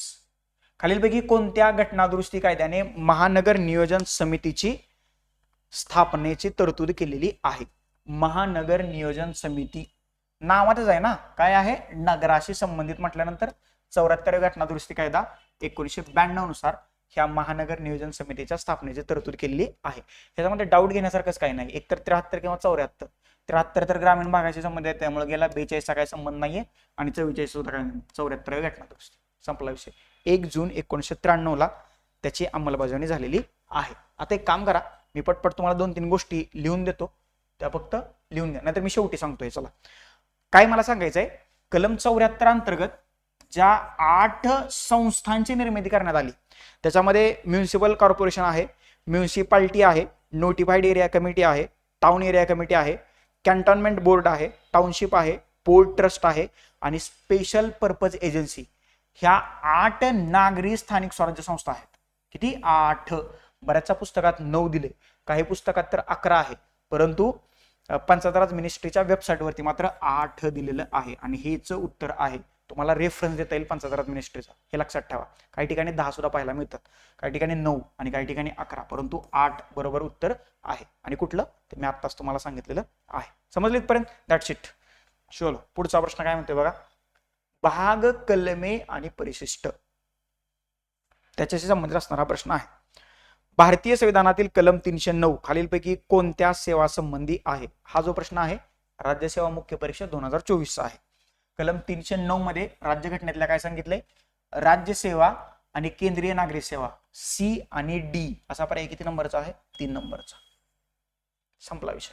सी आणि डी बद्दलची तरतूद म्हणजे 309 मध्ये काय सांगितलंय? केंद्र किंवा राज्यांमध्ये सेवा करणाऱ्या व्यक्तीची भरती आणि त्याच्याबद्दलच्या सेवा शर्ती ह्या कलम 309 मध्ये सांगण्यात आलेल्या आहेत. आता राज्यघटनेच्या भाग 14 मध्ये हे लक्षात ठेवा, भाग 14 मध्ये केंद्र आणि राज्यांतर्गतच्या सेवा, केंद्र आणि राज्यांतर्गत ज्या काही सेवा केल्या जातात, म्हणजे सेवा कुठल्या? अधिकाऱ्यांच्या, तर त्या भाग 14 मध्ये टाकण्यात आलेल्या आहेत. कलम 308 ते कलम 314 मध्ये ह्या तरतुदी येतात. याच्यातलं एक महत्वाचा कलम आहे कलम 312. काय कलम आहे आठवतोय कोणाला? तर अखिल भारतीय सेवा निर्माण करण्याशी संबंधित असणारा हे कलम आहे. अखिल भारतीय सेवा कलम 312 नुसार निर्माण केल्या जातात, आणि हा जो अधिकार आहे संसदेच्या वरिष्ठ सभागृहाला म्हणजेच राज्यसभेला देण्यात आलेला आहे. समजलं? 312 नुसार. That's it. 308 ते 314 तुम्हाला लोकसेवा आणि लोकसेवा आयोगाची तरतूद कुठून कुठपर्यंत करण्यात आलेली आहे? 315 ते 323 ह्याच्यामध्ये लोकसेवा आयोगाची तरतूद करण्यात आलेली आहे. 315 मध्ये हे यूपीएससी आणि आपल्या महाराष्ट्राच्या बाबतीत विचार केला तर एमपीएससी याच्या स्थापनेची तरतूद 315 मध्ये करण्यात आली. समजले इथपर्यंत? आणि 312 मध्ये अखिल भारतीय सेवा. बरोबर. चलो, तर या प्रश्नाचं उत्तर पर्याय क्रमांक 3 या ठिकाणी आहे. पुढचा प्रश्न, योग्य जोड्या निवडायच्या आहेत तुम्हाला. बरोबर. सेवांमध्ये अनुसूचित जाती व अनुसूचित जमातींचे दावे, अनुच्छेद 335, तर या ठिकाणी ही जोडी बरोबर आहे. मातृभाषेतून सूचना, अनुच्छेद 350A, या ठिकाणी ही जोडी बरोबर आहे. हिंदी भाषेचा विकास याची तरतूद मात्र 351 मध्ये करण्यात आलेली आहे. नॉट 300. हिंदी भाषेचा विकास, एकच मिनिट, हिंदी भाषेचा विकास याच्याबद्दलची तरतूद 351 मध्ये करण्यात आलेली आहे. हे लक्षात ठेवा. किती? 351 मध्ये. आणि 350B मध्ये भाषिक अल्पसंख्याकांसाठी विशेष अधिकाऱ्यांची नियुक्ती, विशेष अधिकाऱ्याची नियुक्ती. ओके, भाषिक अल्पसंख्याक हे लक्षात ठेवा, भाषिक अल्पसंख्याक अधिकारी याची तरतूद 350B मध्ये करण्यात आलेली आहे. ओके, त्याच्यानंतर सगळ्यात महत्वाची गोष्ट म्हणजे आता हे जे तुम्हाला सांगितलं ना, मातृभाषेतून सूचना किंवा शिक्षण, हे प्राथमिक स्तरावरती मान्य आहे. कुठल्या स्तरावरती? प्राथमिक स्तरावर हे मान्य आहे 350A नुसार, बरोबर. आणि 350B नुसार भाषिक अल्पसंख्याक अधिकारी, हिंदी भाषेच्या विकासाचे निर्देश 351 नुसार संसद देऊ शकते. 343 मध्ये हे कलम खूप महत्वाचं आहे. 343 काय आहे? कलम 343, केंद्र सरकारची कार्यालयीन भाषा कुठली असेल तर देवनागरी लिपीतली हिंदी, आणि याच्याशी संबंधित मुन्शी अय्यंगार हा फॉर्म्युला, याच्यावरती राज्यसेवेला प्रश्न विचारला होता. मुन्शी अय्यंगार फॉर्म्युला, भाषेशी संबंधित हा फॉर्म्युला होता. 1949 ला घटना समितीत याच्यावरती चर्चा झाली होती. आणि 343 राज्याची किंवा राज्य संस्थेची कार्यालयीन भाषेशी संबंधित असणाऱ्या तरतुदी आपल्याला पाहायला मिळतात. राज्यघटनेचा भाग 17 लक्षात ठेवा. आता सध्या भाषिक विषय खूप चर्चेत आहे, असा सरळ सरळ प्रश्न विचारू शकतात. भारतीय राज्यघटनेच्या कोणत्या भागात कार्यालयीन भाषेबद्दल तरतूद करण्यात आलेली आहे? तर भाग 17 मध्ये कलम 343 ते 351, 343 ते कलम 351 मध्ये कार्यालयीन भाषेबद्दलची तरतूद करण्यात आलेली आहे. समजलीत पर्यंत? That's it. चलो पुढे जाऊया. या प्रश्नाचं उत्तर होतं अ आणि ब, पर्याय क्रमांक 1. पुढचा प्रश्न काय म्हणतोय बघा.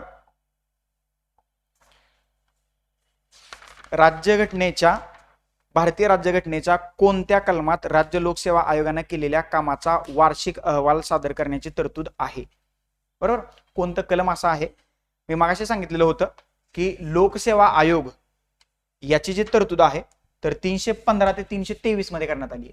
315 ते 323 मध्ये लोकसेवा आयोग याची तरतूद करण्यात आलेली आहे. तर याच्यामधलंच कुठलं तरी कलम पाहिजे ना. 326 गेलं, 330 गेलं, 320 गेलं, राहिलं 320 आत आहे, राहिलं 2, 3 आणि 4. तर कलम 323 मध्ये काय आहे? लोकसेवा आयोगाने, राज्य लोकसेवा आयोगाने केलेल्या कामाचा वार्षिक अहवाल सादर करण्याची तरतूद करण्यात आलेली आहे. कलम 323 मध्ये पर्याय क्रमांक 4 आपल्या प्रश्नाचं उत्तर आहे. कलम 326 जरा ऐकल्यासारखं वाटतंय का? ऑब्विसली प्रौढ मताधिकार जो आहे ना, प्रौढ मताधिकार तुम्हाला 326 नुसार देण्यात आला आहे. म्हणजे ज्यावेळेस तुम्ही वयाची 18 वर्ष पूर्ण करता तर तुम्ही मतदान करण्यासाठी पात्र होता. हे लक्षात ठेवा, हे खूप महत्वाचं आहे. कलम 330 मध्ये काय सांगितले? लोकसभेत SC आणि ST साठी राखीव जागा. कलम 330 मध्ये. 320 मध्ये लोकसेवा आयोगाची कार्य, कलम पाठ करत बसू नका, जे चर्चेत आहेत तेवढीच लक्षात ठेवा. कलम 315 मध्ये लोकसेवा आयोग, कलम 312 मध्ये अखिल भारतीय सेवा, कलम 323A आता आले तर लगेच लिहून घ्या. 323A मध्ये प्रशासकीय न्यायाधिकरण, प्रशासकीय न्यायाधिकरणाबद्दलची तरतूद करण्यात आलेली आहे. आणि 323B मध्ये इतर न्यायाधिकरणे याची तरतूद करण्यात आलेली आहे. हे लक्षात ठेवा, याच्यावरती प्रश्न विचारला जाऊ शकतो. ऍडमिनिस्ट्रेटिव्ह ट्रिब्युनल 323A मध्ये आणि अदर ट्रिब्युनल्स 323B मध्ये ही तरतूद करण्यात आलेली आहे. आणि न्यायाधिकरणाशी संबंधित असणारे ही 2 डेडिकेटेड कलम आहेत. त्याच्यामुळे याच्यात सेंटेन्स वाईज सुद्धा प्रश्न विचारला जाऊ शकतो. इथपर्यंत ऑल क्लिअर? चलो पुढे जाऊया. या प्रश्नाचं उत्तर आहे होतं पर्याय क्रमांक 4. पुढचा प्रश्न जोड्या लावायच्यात आपल्याला. आता बघा, इथं यांनी मेन्सला हा प्रश्न विचारलेला होता आणि प्रीला त्यांनी विचारलं की 371 मध्ये कुठलं राज्य येत नाही. म्हणजे प्रश्नांवर दुसरा प्रश्न तयार झाला ना, त्याच्यासाठी PYQचं विश्लेषण. म्हणजे मला असं वाटतंय गट ब आणि गट क पूर्व परीक्षेला 371 बद्दल एकदा तरी प्रश्न येईल. आर्टिकल 371 बद्दल एकदा तरी प्रश्न येईल. हे असं मला वाटतं. त्यामुळे आर्टिकल 371 व्यवस्थितपणे करून घ्यायचं आहे. त्यांनी काय विचारलंय, एका बाजूला तुम्हाला कलम दिलेत आणि दुसऱ्या बाजूला त्याच्यातील येणारे विषय दिलेत. 371 ए, बी, सी आणि डी, आणि आपल्याला काय करायच्यात, जोड्या लावायच्यात. या प्रश्नाचं उत्तर पर्याय क्रमांक 4 आहे. ते खाली आहे, ते मी तुम्हाला नंतर दाखवतो काय आहे ते. मी आपण आता उत्तर पाहूया. 371 ए मध्ये नागालँडसाठी विशेष तरतूद करण्यात आलेली आहे. बरोबर का? नागालँड साठी विशेष तरतूद करण्यात आलेली आहे. 371 बी मध्ये आसामसाठी विशेष तरतूद करण्यात आलेली आहे. 371 सी मध्ये मणिपूरसाठी विशेष तरतूद करण्यात आलेली आहे.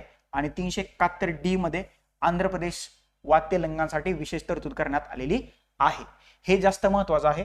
नॉर्थ ईस्ट मधली जी 7 राज्य आहेत त्याच्यातलं त्रिपुरा या एकाच राज्याबद्दल 371 मध्ये विशेष तरतूद करण्यात आलेली नाही, हे लक्षात ठेवा.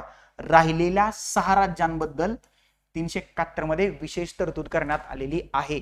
ते असं विचारलं जाऊ शकतं की कलम 371 मध्ये खालीलपैकी नॉर्थ ईस्ट मधल्या कुठल्या राज्याशी संबंधित विशेष तरतूद केलेली नाही, तर ते राज्य आहे त्रिपुरा. राहिलेल्या 6 राज्यांची विशेष तरतूद करण्यात आलेली आहे. 371 एफ मध्ये सिक्कीम येते, 371 जी मध्ये मिझोराम येते, 371 एच मध्ये अरुणाचल प्रदेश येतोय, 371 आय मध्ये गोवा येतोय, 371 जे मध्ये कर्नाटक येतं. हे तुम्ही लक्षात ठेवा. 371 ते 371 जे, 371 ते 371 जे याच्यामध्ये राज्यांशी संबंधित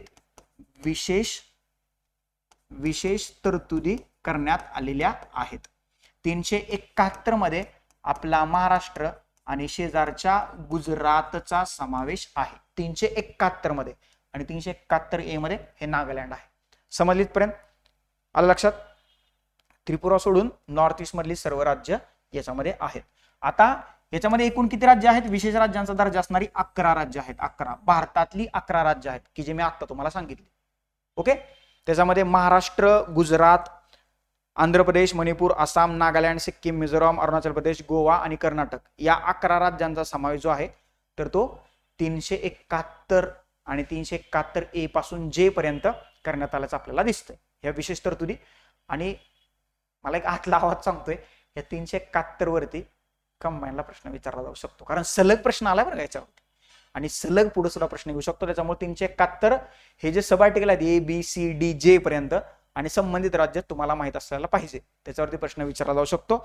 आणि जर का प्रश्न आला तर त्याचं क्रेडिट तुम्ही न विसरता मला द्यायला पाहिजे, आणि तो तुमचा प्रश्न चुकता कामा नये, तो बरोबरच यायला पाहिजे. आता जी सगळी माहिती 371 संबंधित मी सांगितली तर ती व्यवस्थितपणे त्या क्वेश्चन ह्याच्यावरती अशी नोट डाऊन करून ठेवा. 11 राज्य आहेत. नॉर्थ ईस्ट मधल्या 7 राज्यांपैकी 6 राज्य आहेत, एक राज्य नाहीये, ते म्हणजे त्रिपुरा. महाराष्ट्र आणि गुजरात 371 मध्ये आहेत. 371 ए मध्ये नागालँड आहे आणि 371 आय मध्ये गोवा आहे, जे मध्ये कर्नाटक आहे. समजलं? आलं लक्षात? पर्याय क्रमांक 4 या ठिकाणी या प्रश्नाचं उत्तर आहे. इथं बघा पर्याय क्रमांक 4 आलं, दिसलं, समजलं. चलो पुढे जाऊया. हा राज्यसेवा प्रिलियमचा प्रश्न आहे, अँग्लो इंडियन समुदायाशी संबंधित असणारा. अँग्लो इंडियन समुदायाशी तरतुदीबाबत खालीलपैकी अयोग्य विधान किंवा विधाने ओळखायचे. अयोग्य विधान किंवा विधाने एकतर 2 चुकीचे असतील किंवा 1 चुकीचं असेल. अनुच्छेद 335 हे राज्यांच्या विधानसभेमध्ये अँग्लो इंडियन समाजाच्या प्रतिनिधित्वाशी निगडीत आहे. ओके, आता जर का तुम्हाला 335 आर्टिकल कशाशी संबंधित आहे हे माहित असेल तर तुम्ही पहिलंच विधान चुकीचं पकडा. आणि असा ऑप्शन आहे का? आहे. बाकीचे हे ब आणि क तुम्हाला माहित नाही तरी काय माहित असून पण उपयोग नसला असता, कारण हे कुठे आहे 10% 5% कुठे खेळत बसता. कलम 335 मध्ये एससी सेवा आणि पदाबाबत एससी आणि एसटीचा दावा याच्याबद्दलच्या तरतुदी कलम 335 मध्ये करण्यात आलेल्या आहेत. म्हणजे सेवेतला दावा जो आहे पदाबाबतचा एससी आणि एसटी याच्याबद्दलच्या तरतुदी 335 मध्ये करण्यात आल्या. त्या 335 मध्ये अँग्लो इंडियन बद्दलची कुठलीही तरतूद करण्यात आलेली नाहीये. त्याच्यामुळे अचुकीचं पर्याय क्रमांक 1 आपल्या प्रश्नाचं या ठिकाणी बरोबर उत्तर आहे. अँग्लो इंडियन संबंधीच्या शैक्षणिक अनुदानाची तरतूद मात्र कलम 337 मध्ये करण्यात आली, हे लक्षात ठेवा. ही तरतूद जी आहे तर ती कलम 337 मधली तरतूद आहे. एकदा वाचूया काय म्हणते पाहूया आपण. अँग्लो इंडियन समाजाच्या लाभाकरता 31 मार्च 1948 रोजी संपन्न होणाऱ्या वित्तीय वर्षात शिक्षणाबाबत दिली गेली होती अशी काही अनुदाने असतील तर तीच अनुदाने संविधानाच्या प्रारंभानंतर पहिल्या 3 वित्तीय वर्षात संघराज्य व प्रत्येक राज्यांकडून दिली जातील. 337 मध्ये तरतूद आहे. दर 3 वर्षांच्या अनुवर्ती कालावधीत लगतपूर्व 3 वर्षाच्या कालावधीतील अनुदानापेक्षा ती 10% कमी असू शकतील, जास्ती असू शकतील. ही सुद्धा 337 मध्येच असणारी तरतूद आहे. तर ब आणि क ही दोन विधानं बरोबर आहेत असा सुद्धा पर्याय इथं आहे बघा. परंतु आपल्याला एक चुकीचं सापडले, अ चुकीचं आहे. पर्याय क्रमांक 1 जे आहे तर आपल्या प्रश्नाचं योग्य उत्तर या ठिकाणी आहे. 301 अँग्लो इंडियनशी संबंधित असणारी कलम तुम्हाला एकदा 1 बाय 1 सांगतो. त्याच्यामध्ये 331 या 331 नुसार लोकसभेतलं प्रतिनिधित्व, त्याच्यानंतर 333 मध्ये विधानसभेतलं प्रतिनिधित्व, ओके, विधानसभेत अँग्लो इंडियनचं प्रतिनिधित्व, 336 मध्ये विशिष्ट सेवांमध्ये अँग्लो इंडियनचं प्रतिनिधित्व आणि 337 मध्ये या शिक्षणाच्या बाबतीत शैक्षणिक अनुदानाची तरतूद अँग्लो इंडियनच्या बाबतीत कलम 337 मध्ये करण्यात आलेली आहेत. 4 कलम भारताच्या राज्यघटनेमध्ये डेडिकेटेड फॉर अँग्लो इंडियन्स आहेत. पहिलं 331 लोकसभेतल्या जागा, 333 विधानसभेतल्या जागा, 336 विशिष्ट सेवेत त्यांना दावा आणि त्यांच्या बऱ्याचशा गोष्टी आणि 337 शैक्षणिक अनुदानाशी संबंधित. ही 4 कलम लक्षात ठेवायची. लोकसभेतल्या आणि विधानसभेतल्या जागांची तरतूद आता रद्द केली कारण त्यांना प्रतिनिधित्व मिळते. समजला, संपला विषय अँग्लो इंडियनचा इथं. चलो पुढे जाऊया. आता पुढचा प्रश्न काय म्हणतोय बघा. हा सुद्धा राज्यसेवेचा प्रश्न होता. खालीलपैकी कोणते भारताच्या राज्यघटनेतील भाग 1 मधील कलम 1 ते 4 शी संबंधित आहे किंवा आहेत? कुठला घटक संघ आणि त्याच्या राज्य क्षेत्राशी संबंधित असणारं भाग 1 आहे. बरोबर. भारताच्या राज्यघटनेमध्ये 22 भाग आहेत, 395 प्रिंटेड कलम आहेत. आता ती 450 प्लस झालेली आहेत. 12 परिशिष्ट आहेत. ओके, ती 12 परिशिष्ट तुम्ही पाठ करायला पाहिजे, हे लक्षात ठेवा. आणि भाग 1 मधलं कलम 1 ते 4 जे आहे संघराज्य आणि त्याचं राज्यक्षेत्र म्हणजेच काय, पुढे गेलं इथं बघा, युनियन अँड इट्स टेरिटरी इंग्लिशमध्ये, जे इंग्लिश मधून अभ्यास करतायत त्यांच्यासाठी. भाग 3 हे मूलभूत अधिकार, सॉरी भाग 3 12 ते 35 मूलभूत अधिकार. कर्तव्यविषय फंडामेंटल ड्युटीज ज्या आहेत त्या भाग 4A मध्ये कलम 51A मध्ये समाविष्ट करण्यात आलेल्या आहेत. आणि आता हा न्यायविषयवाला जो भाग आहे ना, न्यायवाला, हा भाग 5 मध्ये सर्वोच्च न्यायालय आहे आणि भाग 6 मध्ये उच्च न्यायालयाबद्दलच्या तरतुदी आहेत. 124 ते 147 आणि इथं 214 ते 232 आणि त्याच्यानंतर 233 ते 237. ओके, 232 आहे बरं का, हे 232 आणि 233 ते 237. ओके, भाग 5 मध्ये येतं सर्वोच्च न्यायालय आणि भाग 6 मध्ये येतं उच्च न्यायालय, हायकोर्ट. न्यायविषयक तरतुदी भाग 5 आणि भाग 6 of the Indian constitution. That's it. समजलीत पर्यंत? All clear. आता थोडस कलमांच्या बाजूने बघूया. कलम 1 काय म्हणते बघा. कलम 1 ते 4 आपण काय म्हटलो, संघराज्य आणि त्याचं राज्यक्षेत्र. तर कलम 1 मध्ये संघाचं नाव आणि त्याचा भूप्रदेश, म्हणजे भारत हे संघाचं नाव आहे आणि त्याच्याशी संबंधित असणारा जो भूप्रदेश आहे तर त्याची तरतूद कलम 1 मध्ये केलेली आहे. कलम 2 जे आहे, जो प्रदेश ऑलरेडी भारताचा भाग नव्हता, म्हणजे काय, आपण कुठल्या तरी देशाकडून एखादा भाग घेतला युद्धानं किंवा मारामारी करून किंवा काहीतरी करून, तर तो नवीन प्रदेश भारतात समाविष्ट करण्याची तरतूद ही कलम 2 मध्ये करण्यात आलेली आहे.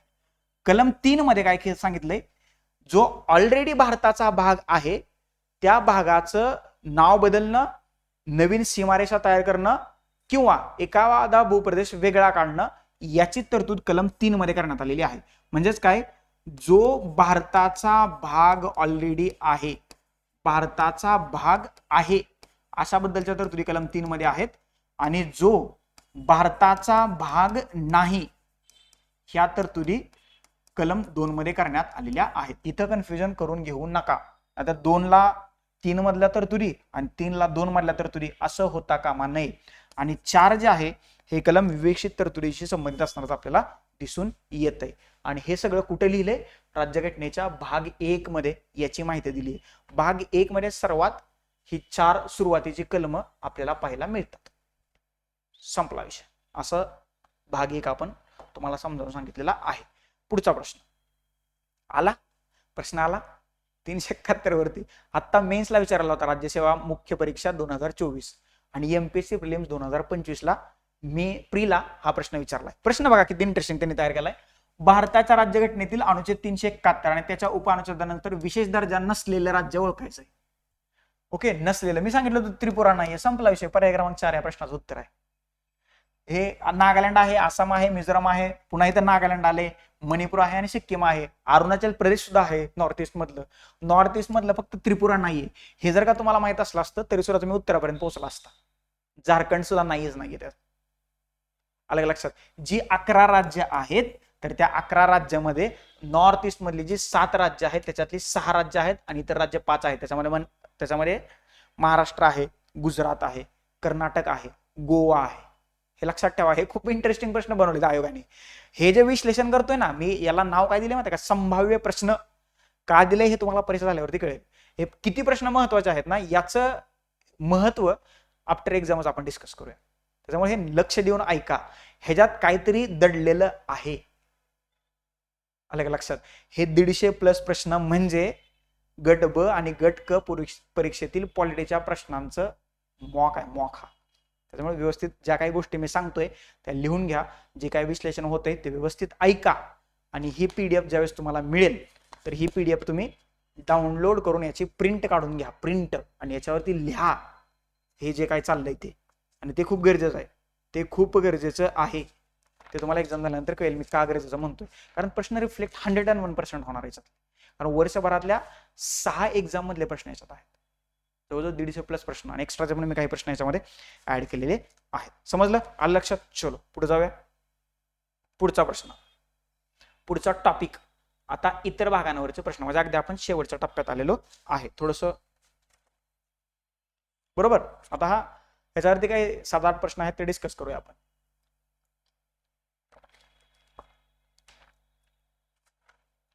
म्हणजे आपण जे आयोगाची चौकट तयार केलेली आहे तर त्या आयोगाच्या चौकटीचा भाग नसणाऱ्या घटकांवरती जे प्रश्न विचारलेले आहेत तर ते आपण इतर या घटकात टाकलेले आहेत. त्यामुळे हे इतरवाले प्रश्न आहेत. बघू. पहिला प्रश्न, लोकसभेचं पहिलं अधिवेशन खालीलपैकी कोणत्या वर्षी भरलेलं होतं? तर लोकसभेचं पहिलं अधिवेशन भरलेलं होतं 13 मे 1952 रोजी. बरोबर. आणि 1954 मध्ये संसदेच्या वरिष्ठ सभागृहाला राज्यसभा आणि संसदेच्या कनिष्ठ सभागृहाला लोकसभा ही हिंदी नाव आहेत. हिंदी कसली? हिंदी नाव. लक्षात ठेवा. दुसरी एक इंटरेस्टिंग गोष्ट सांगतो. राज्यघटनेमध्ये राज्यसभेला वरिष्ठ सभागृह आणि लोकसभेला कनिष्ठ सभागृह असं कुठंही म्हटलेलं नाही. हे प्रकर्षाने लक्षात ठेवा. राज्यसभेचं कलम अगोदर येते 80 आणि लोकसभेचं कलम नंतर येते 81. म्हणून राज्यसभेला वरिष्ठ आणि लोकसभेला कनिष्ठ सभागृह म्हणण्याचा प्रघात पडलेला आहे. ओके, अलग लक्षात. हे खूप महत्वाचं होतं. तर हे संसदेच्या सभागृहांबद्दल झालं. आपल्या प्रश्नाचं उत्तर आहे पर्याय क्रमांक 3. लोकसभेचे पहिला सभापती गणेश वासुदेव मावळणकर. म्हणजे जी अंतरिम लोकसभा होती त्याचे सुद्धा पहिले सभापती किंवा हंगामी लोकसभा होती त्याचे सुद्धा पहिले सभापती कोण होते? गणेश वासुदेव मावळणकर. आणि आत्ता म्हणजे काय? आत्ता म्हणजे पहिली निवडणूक झाल्यानंतर लोकसभा जी तयार झाली त्याचे सुद्धा सभापती जे आहेत तर ते गणेश वासुदेव मावळणकरच आहेत. आणि या वा मावळणकरांना लोकसभेचे पितामह असं म्हटलं जातं. आणि हे कुणी म्हटलंय? तर हे पंडित नेहरूंनी म्हटलंय. कोणाला म्हटलंय? वा मावळणकर किंवा गणेश वासुदेव मावळणकर यांना म्हटलेलं आहे. ह्या वा मावळणकरांनाच दादासाहेब या टोपण नावानं ओळखलं जायचं. हे गुजरात मधून निवडून आलेले होते. हे लक्षात ठेवा. पहिल्या लोकसभेची स्थापना 17 एप्रिल 1952 रोजी झाली. पहिली लोकसभा तिने आपला कालावधी जो आहे तर तो पूर्ण केलेला आपल्याला दिसून येतो. 13 एप्रिल 1952 ते 4 एप्रिल 1957 पर्यंत हा पहिल्या लोकसभेचा कालावधी होता. पहिल्या लोकसभेचे उपसभापती कोण होते? M.A. अय्यंगार. M.A. अय्यंगार. पहिल्या लोकसभेचे सचिव कोण होते? M.N. कौल. ओके, हे सचिव होते. ते IS असतात, हे लक्षात ठेवा. ओके, याचं उत्तर पर्याय क्रमांक 3. पुढचा प्रश्न बघूया. आता हा परिसीमन आयोग जो आहे म्हणजे डिलिमिटेशन कमिशन जे आहे आर्टिकल 82 नुसार याची स्थापना केली जाते. हा मुद्दाम मी इथं प्रश्न घेतलेला आहे, कारण सध्या निवडणुकीचं वारं वाहत आहे आणि लोकसभेच्या निवडणुका होण्याच्या अगोदर म्हणजे 2027 ला भारताची जनगणना होणार आहे. त्या जनगणनेचे आकडे समोर आल्यानंतर मतदारसंघाची पुनर्रचना होऊ शकते. त्या अनुषंगानं हा टॉपिक महत्वाचा होता. परिसीमन आयोग, त्यालाच डिलिमिटेशन कमिशन सुद्धा म्हणतात, याला सीमा आयोग असे म्हटलं जातं. कलम 82 नुसार संसद स्थापन करते किंवा स्थापन केला जातो. संसदीय कायद्यानुसार याची स्थापना केली जाते.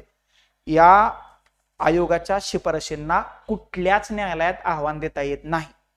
म्हणजे सांगितलं की हा विधानसभा मतदारसंघ असा असा आहे, हा लोकसभा मतदारसंघ असा असा आहे, तर तो तसाच राहील. म्हणून सांगतोय यांच्या शिफारशींना कुठल्याही न्यायालयात आव्हान देता येत नाही. हे प्रकर्षाने तुम्ही लक्षात ठेवा. 2002च्या आयोगाचे अध्यक्ष होते न्यायमूर्ती कुलदीप सिंह. आतापर्यंत डिलिमिटेशन आयोग, चला पहिल्यांदा प्रश्न वाचूया आणि मग आपण उत्तराकडे जाऊया. परिसीमन आयोग 82 नुसार या आयोगाला सीमा आयोग असंही म्हटलं जातं. बरोबर आहे. भारतात आजपर्यंत 5 वेळा नाही, भारतात आतापर्यंत 4 वेळा हा आयोग स्थापन करण्यात आलेला होता. पहिल्यांदा 1952 मध्ये, त्याच्यानंतर 1963 मध्ये, त्याच्यानंतर 1973 मध्ये आणि त्याच्यानंतर 2002 मध्ये.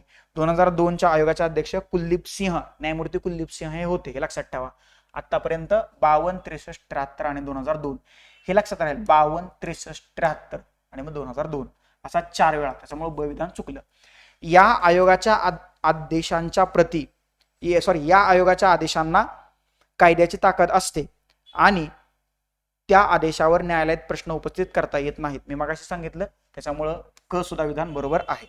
या आयोगाच्या आदेशाच्या प्रती लोकसभा तसेच संबंधित राज्य विधिमंडळापुढे सादर करण्यात येतात आणि ते यामध्ये गरज असल्यास बदल सुचवू शकतात. नाहीये, हे आयोगच असं आहे, त्याच्यामध्ये काहीच करता येत नाही. त्यांनी सांगितलं ना हे असंच आहे, तर ते तसंच असतं. त्याच्यामध्ये ना न्यायालयाला, ना संसदेला, ना राज्य विधिमंडळाला बदल करता येतो. कोणालाच बदल करता येत नाही. त्या शिफारसी एकदम तटस्थ असतात, रिजिड असतात. बरोबर. आणि कलम 82 नुसार संसदीय कायद्यानुसार त्याची स्थापना केली जाते. आतापर्यंत तो 4 वेळा स्थापन करण्यात आलेला होता. 2027 जनगणना झाल्यानंतर एकदा भारतातल्या लोकसभेच्या मतदारसंघाचा आणि विधानसभेच्या मतदारसंघाची पुनर्रचना होऊ शकते असं मला वाटते. कारण लोकसंख्येची आकडेवारी समोर येईल आणि लोकसंख्या जर का वाढली तर आमदार आणि खासदारांचं, सो कॉल्ड लोकप्रतिनिधींचं प्रमाण सुद्धा आपल्याला वाढवावं लागणार आहे. हे लक्षात ठेवा. समजलं? तर या प्रश्नाचं उत्तर आहे अ आणि क ही 2 विधानं बरोबर आहेत. पर्याय क्रमांक 3 आपल्या प्रश्नाचं योग्य उत्तर आहे. समजलं? चलो पुढे जाऊया. पुढचा प्रश्न आता जोड्या लावाचा प्रश्न आहे हा. महाराष्ट्रातील महिला संघटना आणि त्यांच्या प्रमुख यांच्या योग्य जोडी किंवा जोड्या जुळवा.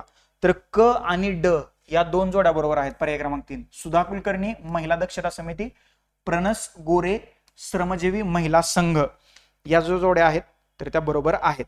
आणि नीलम गोरे ज्या आहेत तर त्या शिवसेनेच्या नेत्या आहेत. आणि ही भारतीय महिला फेडरेशन जे आहे तर याची स्थापना अरुणा असफ अली यांनी केलेली आहे. अरुणा असफ अली यांनी केलेली आहे. आणि रिपब्लिकन महिला आघाडी तर चंद्रकांता सोनकांबळे त्याच्या प्रमुख आहेत. त्याच्यामुळे ही जोडी चुकीची आहे. अ आणि ब जोड्या चुकीच्या आहेत आणि क आणि ड या 2 जोड्या बरोबर आहेत. याच्यावरती सिंगल एक प्रश्न येऊ शकतो म्हणून मी इथं घेतलाय. हा काय आपल्या चौकटीचा भाग नाहीये. जाता जाता रिव्हिजन व्हावं या अँगलने तुम्हाला हा प्रश्न दिलेला आहे. पुढचा प्रश्न हा एक प्रश्न इंटरेस्टिंग मला वाटला. अमृत मिशन कशाशी संबंधित आहे? तुम्ही अगोदर बसवर वाचला असेल बघा. JNURM Jawaharlal Nehru urban rejuvenation mission, rejuvenation mission म्हणजे पुनर्जीवन असं हे जवाहरलाल नेहरूंच्या नावाने होतं. तर त्याचं नाव बदलून अमृत असं केलेलं आहे. हे शहरी परिवर्तनाशी संबंधित किंवा अर्बन ट्रान्सफॉर्मेशनशी संबंधित असणारं मिशन आहे. आता अर्बनचा लॉंग फॉर्म सांगतो. Atal mission for rejuvenation and urban transformation हे मिशन जे आहे तर ते 2015 मध्ये केंद्र सरकारनं सुरू केलंय. जवाहरलाल नेहरूंचं नाव काढून त्याला अटल बिहारी वाजपेयींचं नाव दिलं. एवढाच बदल केलाय. शहरी परिवर्तनाशी संबंधित असणारं हे मिशन आहे. समजले इथपर्यंत? That's it. चलो पुढे जाऊया. पुढचा प्रश्न आहे योग्य जोड्या आपल्याला या ठिकाणी जुळवायच्या आहेत. एका बाजूला कार्यक्रम आणि तो कार्यक्रम कोणत्या वर्षी झाला तर त्याचं आपल्याला दिलेलं आहे. संसद आदर्श ग्राम योजना 11 ऑक्टोबर 2014 ला ही योजना आलेली आहे. त्याच्यानंतर प्रधानमंत्री किसान विमा योजना 18 फेब्रुवारी 2016 ला ही योजना आलेली आहे. आयुष्यमान भारत योजना 23 सप्टेंबर 2018 ला ही योजना आलेली आहे आणि लगेच कोरोना पण आला. प्रधानमंत्री आवास योजना आता हे कुठे गेलं, पीएम आवास योजना. आता या दोन प्रकारच्या योजना आहेत. पहिली आहे ग्रामीण ही जी आली 1 एप्रिल 2016 ला आणि शहरी जी होती तर ती आली 25 जून 2015 ला. That's it. प्रधानमंत्री आवास योजना ग्रामीण 1 एप्रिल 2016 आणि शहरी 25 जून 2015 आणि बाकीच्या योजना इथं तुम्हाला दिलेल्या आहेत. हा प्रश्न आयोगाने कॅन्सल केलाय. का कॅन्सल केलाय? कारण जोड्याच लागत नव्हत्या बरोबर. ओके, कारण आपला उगाच पोरांचा मार्क असेल तर नाही म्हटलं ठीक आहे आम्ही कॅन्सल करून टाकतो. हॅश केलाय प्रश्न, पण बरोबर जोड्या ह्या अशा जुळत आहेत. प्रधानमंत्री आवास योजनेअंतर्गत किती घरं बांधलेली आहेत असा आयोगाने प्रश्न विचारलेला होता. त्याच्यामुळे ज्यावेळेस आम्ही करंट अफेअरचं मॅगझिन तयार करत होतो मंथन, की जे आता अवेलेबल झालेलं आहे, तर त्याच्या संबंधित किती डिटेल द्यावेत याच्यावरती आमची टीम जवळजवळ 2 तास चर्चा करत होती. काय काय द्यायचं आणि काय नाही द्यायचं. समजतंय का? कारण काय द्यायचं आणि काय नाही द्यायचं हे समजल्याशिवाय कुठल्याही घटकाची काय म्हणतो आपण त्याला क्वालिटी किंवा गुणवत्ता मुलांपर्यंत पोहोचू शकत नाही. ओके, समजलं? तर ह्या जोड्या अशा लावलेल्या आहेत. पुढे जाऊया. सिंगल प्रश्न याच्यावरती बनवू शकतो की कुठली योजना कधी सुरू झालेली आहे. आता लोकपाल आणि लोकायुक्त कायदा 2013चा कायदा आहे हा. आता प्रश्न काय विचारलाय? कारण त्याच्यात महाराष्ट्राचा संदर्भ आलाय म्हणून.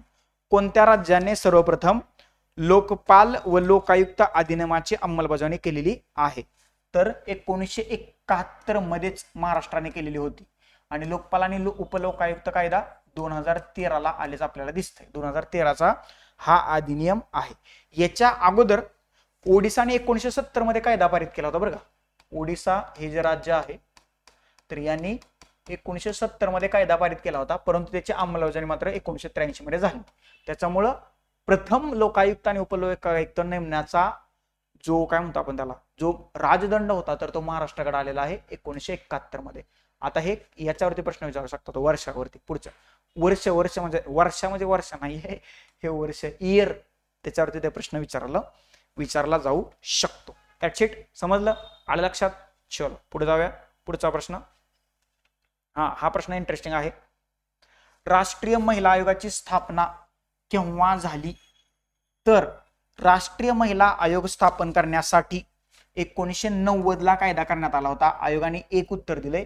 हा प्रश्न म्हणजे हा राज्यसेवा प्रीचा प्रश्न आहे, एमपीएससी प्रिलिमचा प्रश्न आहे आणि हे उत्तर बदलणार आहे दुसऱ्या आन्सर नुसार. याचं उत्तर आहे पर्याय क्रमांक 3 1992 ला. 1990 ला राष्ट्रीय महिला आयोग कायदा करण्यात आला 1990 ला आणि त्या कायद्यानुसार 31 जानेवारी 1992 ला आयोगाची निर्मिती करण्यात आलेली आहे. सध्या विजया रहाटकर या राष्ट्रीय महिला आयोगाच्या अध्यक्षा आहेत. ही एक वैधानिक संस्था आहे.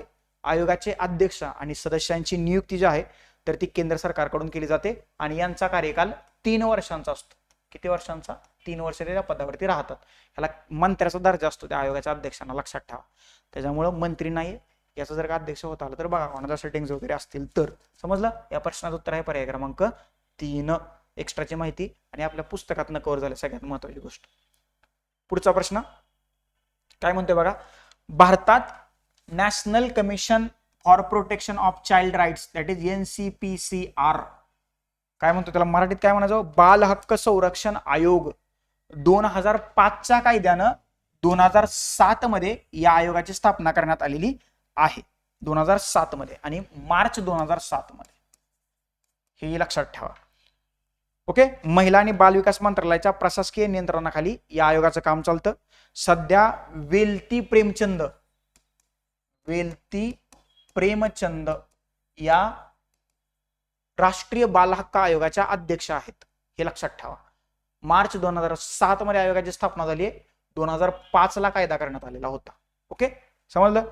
आणि महिला आणि बाल विकास मंत्रालयाच्या प्रशासकीय नियंत्रणाखाली म्हणजे केंद्रातलं हा आयोग काम करत असल्याचं आपल्याला दिसून येत आहे. समजलं? चलो. आणि अगदी आपला शेवटचा प्रश्न, याचं काही विशेष एक्सप्लेनेशन करण्याची गरज नाहीये, कारण आधुनिक संविधानवाद ही जी कन्सेप्ट आहे तर ती NCERTच्या पुस्तकात 11वीच्या दिलेली आहे. याचं उत्तर आहे अमेरिका. आधुनिक संविधानवाद, व्हॉट इज कॉन्स्टिट्युशनलिझम किंवा संविधानवाद म्हणजे काय, तर ते तुम्हाला मी थोडक्यात सांगतो. संविधानात जे लिहिले किंवा जे दिले त्याच्याप्रमाणे राज्यकारभार चालतो की नाही हे पाहणं म्हणजे संविधानवाद होय. आणि आधुनिक संविधानवादाची सुरुवात कुठे झाली? अमेरिकेत झाली. परंतु संविधानवाद किंवा कॉन्स्टिट्युशनलिझम किंवा घटनावाद याचा उदय मात्र इंग्लंडमध्ये झाला, हे लक्षात ठेवा. ओके. परंतु या प्रश्नाचं उत्तर पर्याय क्रमांक 1 आहे, कारण त्यांनी विचारलं होतं मॉडर्न कॉन्स्टिट्युशनलिझम किंवा आधुनिक संविधानवाद अमेरिकेत त्याची स्थापना झालेली किंवा संकल्पनेची सुरुवात अमेरिकेत झालेली आहे. अशा तऱ्हेनं हा भाग 4 जो आहे तर इथं संपत आहे. याच्याबद्दल जर का तुम्हाला काही डाऊट, क्वेरीज, क्वेश्चन्स, सजेशन्स असतील तर त्या नक्की माझ्यापर्यंत तुम्ही पोहोचवा. तुमच्या प्रत्येक शंकेचं निरसन करणं म्हणजे हे शेवटी तुम्हाला उत्तर तालिका पण दिली बरं का, कुठले प्रश्न कॅन्सल झाले ते सुद्धा तुम्हाला इथे दिले आणि कॅन्सल का झाले ते सुद्धा तुम्हाला मी एक्सप्लेन करताना सांगितलेलं आहे. आता थोडंसं पुस्तकाची जाहिरात करतो आणि मग आपण थांबूया. हे पॉलिटी PYQ पल्स, लेखक आणि संकलक मी स्वतः तुमच्यासमोर उभा आहे, वैभव शिवडे. हे पुस्तक मार्केटमध्ये उपलब्ध आहे सध्या, तर तुम्ही न विसरता हे पुस्तक घ्यावं, वाचावं आणि त्याच्यातले अभिप्राय जे आहेत तर ते माझ्यापर्यंत पोहोचवावे अशी माझी अपेक्षा आहे. गट क मुख्य परीक्षा 2024 15 पैकी 14 प्रश्न, MPSC प्रिलिम्स 2025 15 पैकी 12 प्रश्न थेट आपल्या पुस्तकातून कव्हर झालेले आहेत. तर म्हणजे गेल्या 15 वर्षातल्या PYQ ची रचना 2011 ते 2025 म्हणजे राज्यसेवा मेन्स पर्यंतचे सर्व प्रश्न पॉलिटीचे बरं का या पुस्तकामध्ये मी एकत्रितपणे मांडलेले आहेत. हे पुस्तक तुम्हाला ऑनलाईन मागवायचं असेल तरी सुद्धा उपलब्ध आहे. पुण्यातल्या सर्व बुक सेंटर्सवरती आणि महाराष्ट्रातले जे प्रमुख बुक सेंटर्स आहेत तुमच्या जिल्ह्यातले, तर तिथं हे पुस्तक उपलब्ध करून दिलेलं आहे. त्याच्यामुळे पुस्तक घ्या, वाचा, तुमचा अभिप्राय माझ्यापर्यंत पोहोचवा. काही चेंजेस आपल्याला दुसऱ्या आवृत्तीत करता येतील का रचनेच्या बाबतीत, तर तेही तुम्ही मला सांगणं अपेक्षित आहे. तर अशा रीतीनं हे जे काही 4 पार्टमध्ये 150+ प्रश्नांचं आपण विश्लेषण केलेलं आहे. गट ब, गट क पूर्व आणि मुख्य, राज्यसेवा 2024 मुख्य आणि MPSC प्रिलिम्स 2025 अशा ह्या जवळजवळ 2 आणि 2 4 आणि 2 6 परीक्षांच्या पॉलिटीच्या प्रश्नांचं एकत्रित विश्लेषण या 4 सेशन मध्ये आपण केलेलं आहे, अगदी इन डिटेल मध्ये. आणि ही जी PDF मी तुम्हाला दाखवतोय वारंवार, तर ही PDF तुम्हाला कंबाईन्ड मेंटर ऑफिशियलच्या ऍप वरती, माझ्या टेलिग्राम चॅनलवरती, सर्व टेलिग्राम चॅनलवरती उपलब्ध करून दिलेली आहे. फ्री ऑफ कॉस्ट आहे. डाउनलोड करा, याची प्रिंट काढा किंवा कुठल्याही परीक्षा सेंटरमध्ये गेला पुण्यातल्या तर तिथं फक्त पॉलिटी राऊंडअप 2025 भाग 1 आणि भाग 2, हा भाग 2 आहे बरं का, भाग 2 आहे ते दिसतंय. भाग 1 जे आहे त्याच्यामध्ये गट ब आणि गट क चे पूर्व